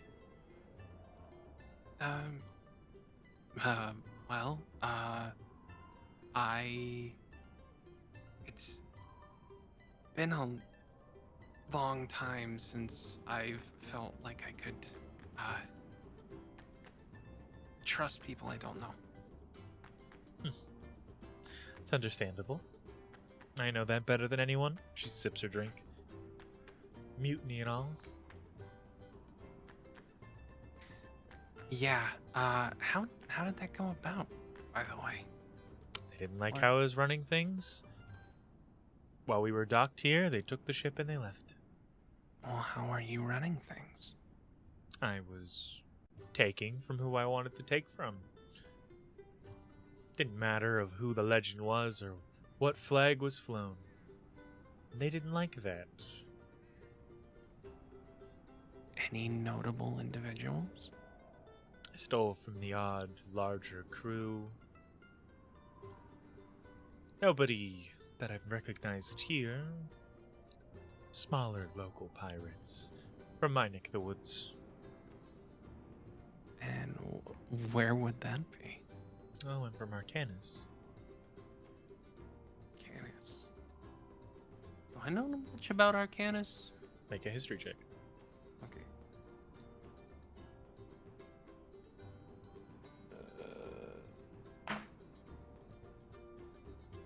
Ooh. 22. You know that it is kind of considered the kingdom of man. A large portion of Arcanus is owned and ruled by the human kingdoms. It is said to where the first people have come from, but like a lot of people popped up everywhere in the early settling days of the world. It's not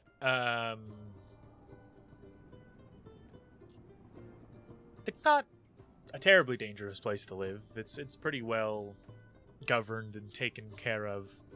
The worst thing you have to really deal with is like the odd bandit or monster on the road, but pretty safe, pretty quiet. Arcanus, you aren't. It's just, it's mostly humans there, and you. And the city of Celix. The tiefling city on the edge that everyone forgets about because it's been a failed little empire. A city of tieflings? For the most part. Now it's mostly a city of devils. And demons and everything else that comes through that big old doorway. Oh. And you're accepted amongst the other humans there? Well, in most of everywhere in Arcanus, yes. Everywhere in most of the world, really. It's mainly just the Coalition that doesn't like tieflings. Oh, I don't know where I came from. It was a little bit different. That's Where'd why you I come ran. Runeswick. It's the Coalition, sweetheart. They have their rules, and they believe that, well, you're fiend blood. Just as much as the Asimars are praised, the tieflings are kicked down into the dirt. It's horrible, but thankfully the rest of the world is up with the times and understand that, well, somewhere along the line, someone got seduced or got a little horny with something that they shouldn't have. And Bob's your uncle. Tieflings. I mean, the city of Celix only exists not because a bunch of people were doing things with demons and devils, but because, well, it's just a very close proximity to a portal to the Nine Hells. And that just makes devil babies. Sounds like a place I'd want to visit someday. It's kind of a war zone, so I wouldn't suggest it. Oh, okay. All right. Like I said, Maybe open not. portal to hell. It's Sure. It's gotten worse over the years. That's why most people left. I took to the seas. My siblings took to being a merchant in, like, many towns. They travel about. They have nice lives. I enjoy mine.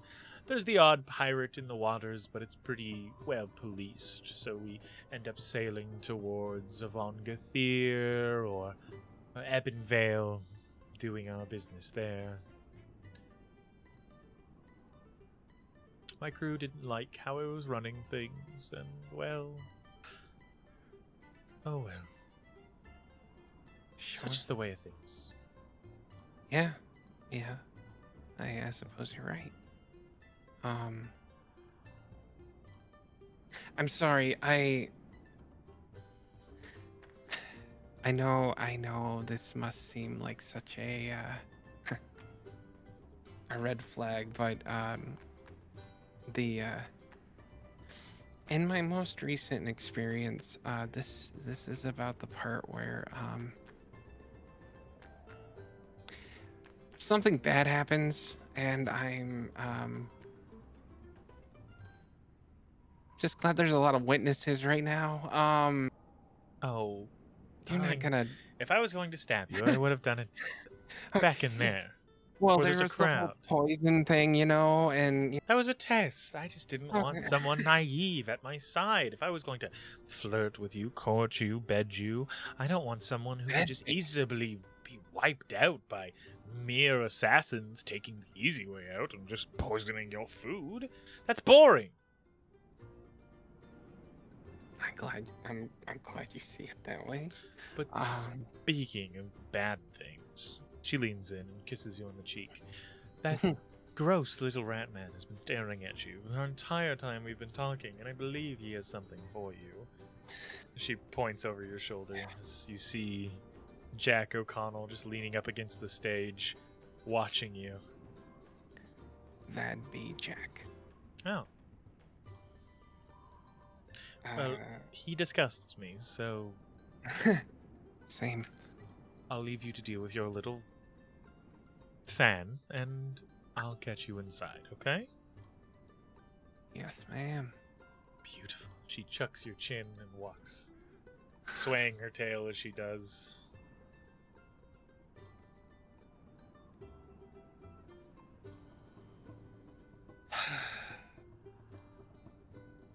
You would hear the pitter-patter of claws on stone as Delson and his dogs walk up to you. Most of this crowd is dissipated and gone inside at this point. You would hear the wind swirling around you. You would hear the kind of cool, still air of the few people talking, their voices kind of murmuring amongst the muffled music coming from inside. Jack stepping up. Are you ready to do this, boy? Or have you chickened out and is the big green one waiting in the wings? No one's here but me.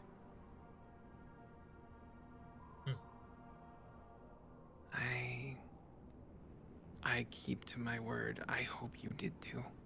Delson stepping up and leaning forward.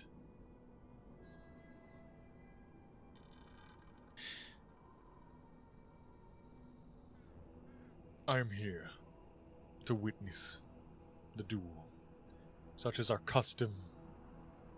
If it is claimed and stated, and it needs to happen, if both parties agree and what is offered on the table as stakes is signed off on by our organization's leaders, or one of the elders of the family, then all debts will be repaid, all stakes paid in full. And I am here to witness as an elder of the family, to make sure what is supposed to happen happens, that nobody cheats, and things are fair as the terms are set.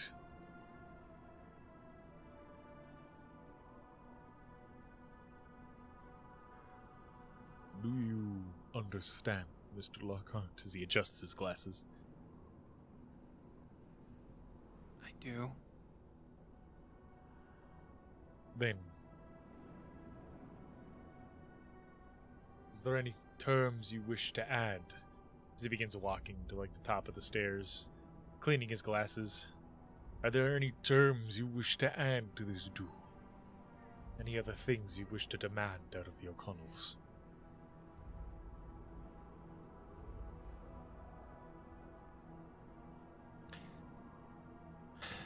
I mean, why don't you tell me what we already have agreed to, just to make sure? Your debt will be cleared. They will not hunt you or come after you for your mentor's transgressions ever again.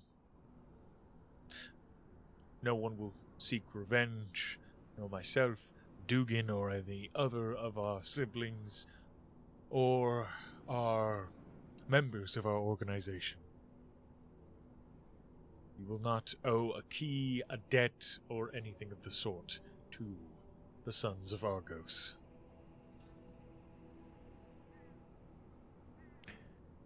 Nor will you come after any of the Wayward Sons' crew. That is true by extension to you, yes.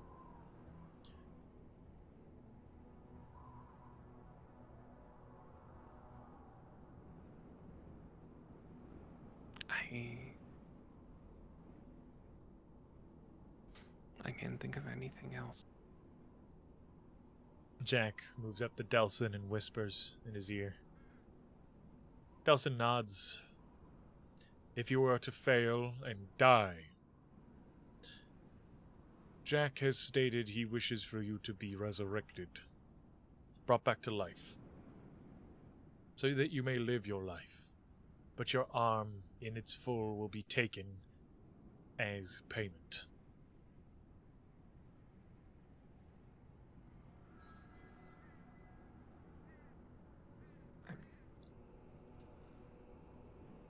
What am I gonna do? I'm dead. You would be brought back.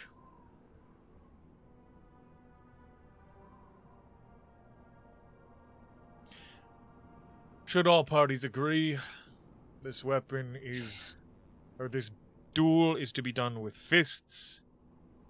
If weapons are found or grabbed throughout the fight, then they may be used, but no parties should walk in with weapons. Jack puts his dagger and his hatchet down.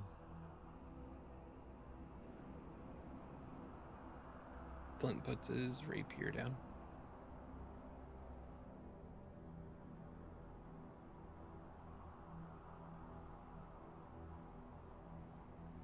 Then, as the two of you agree to the terms, Aye. aye. Jack steps back. You look forward. One step down. Right. As that's where we'll call it for tonight. Yeah. Oh, wait a minute. Like, he gets the high ground? What the fuck? Like, Obi-Wan. He's shorter than you. You always have the high ground.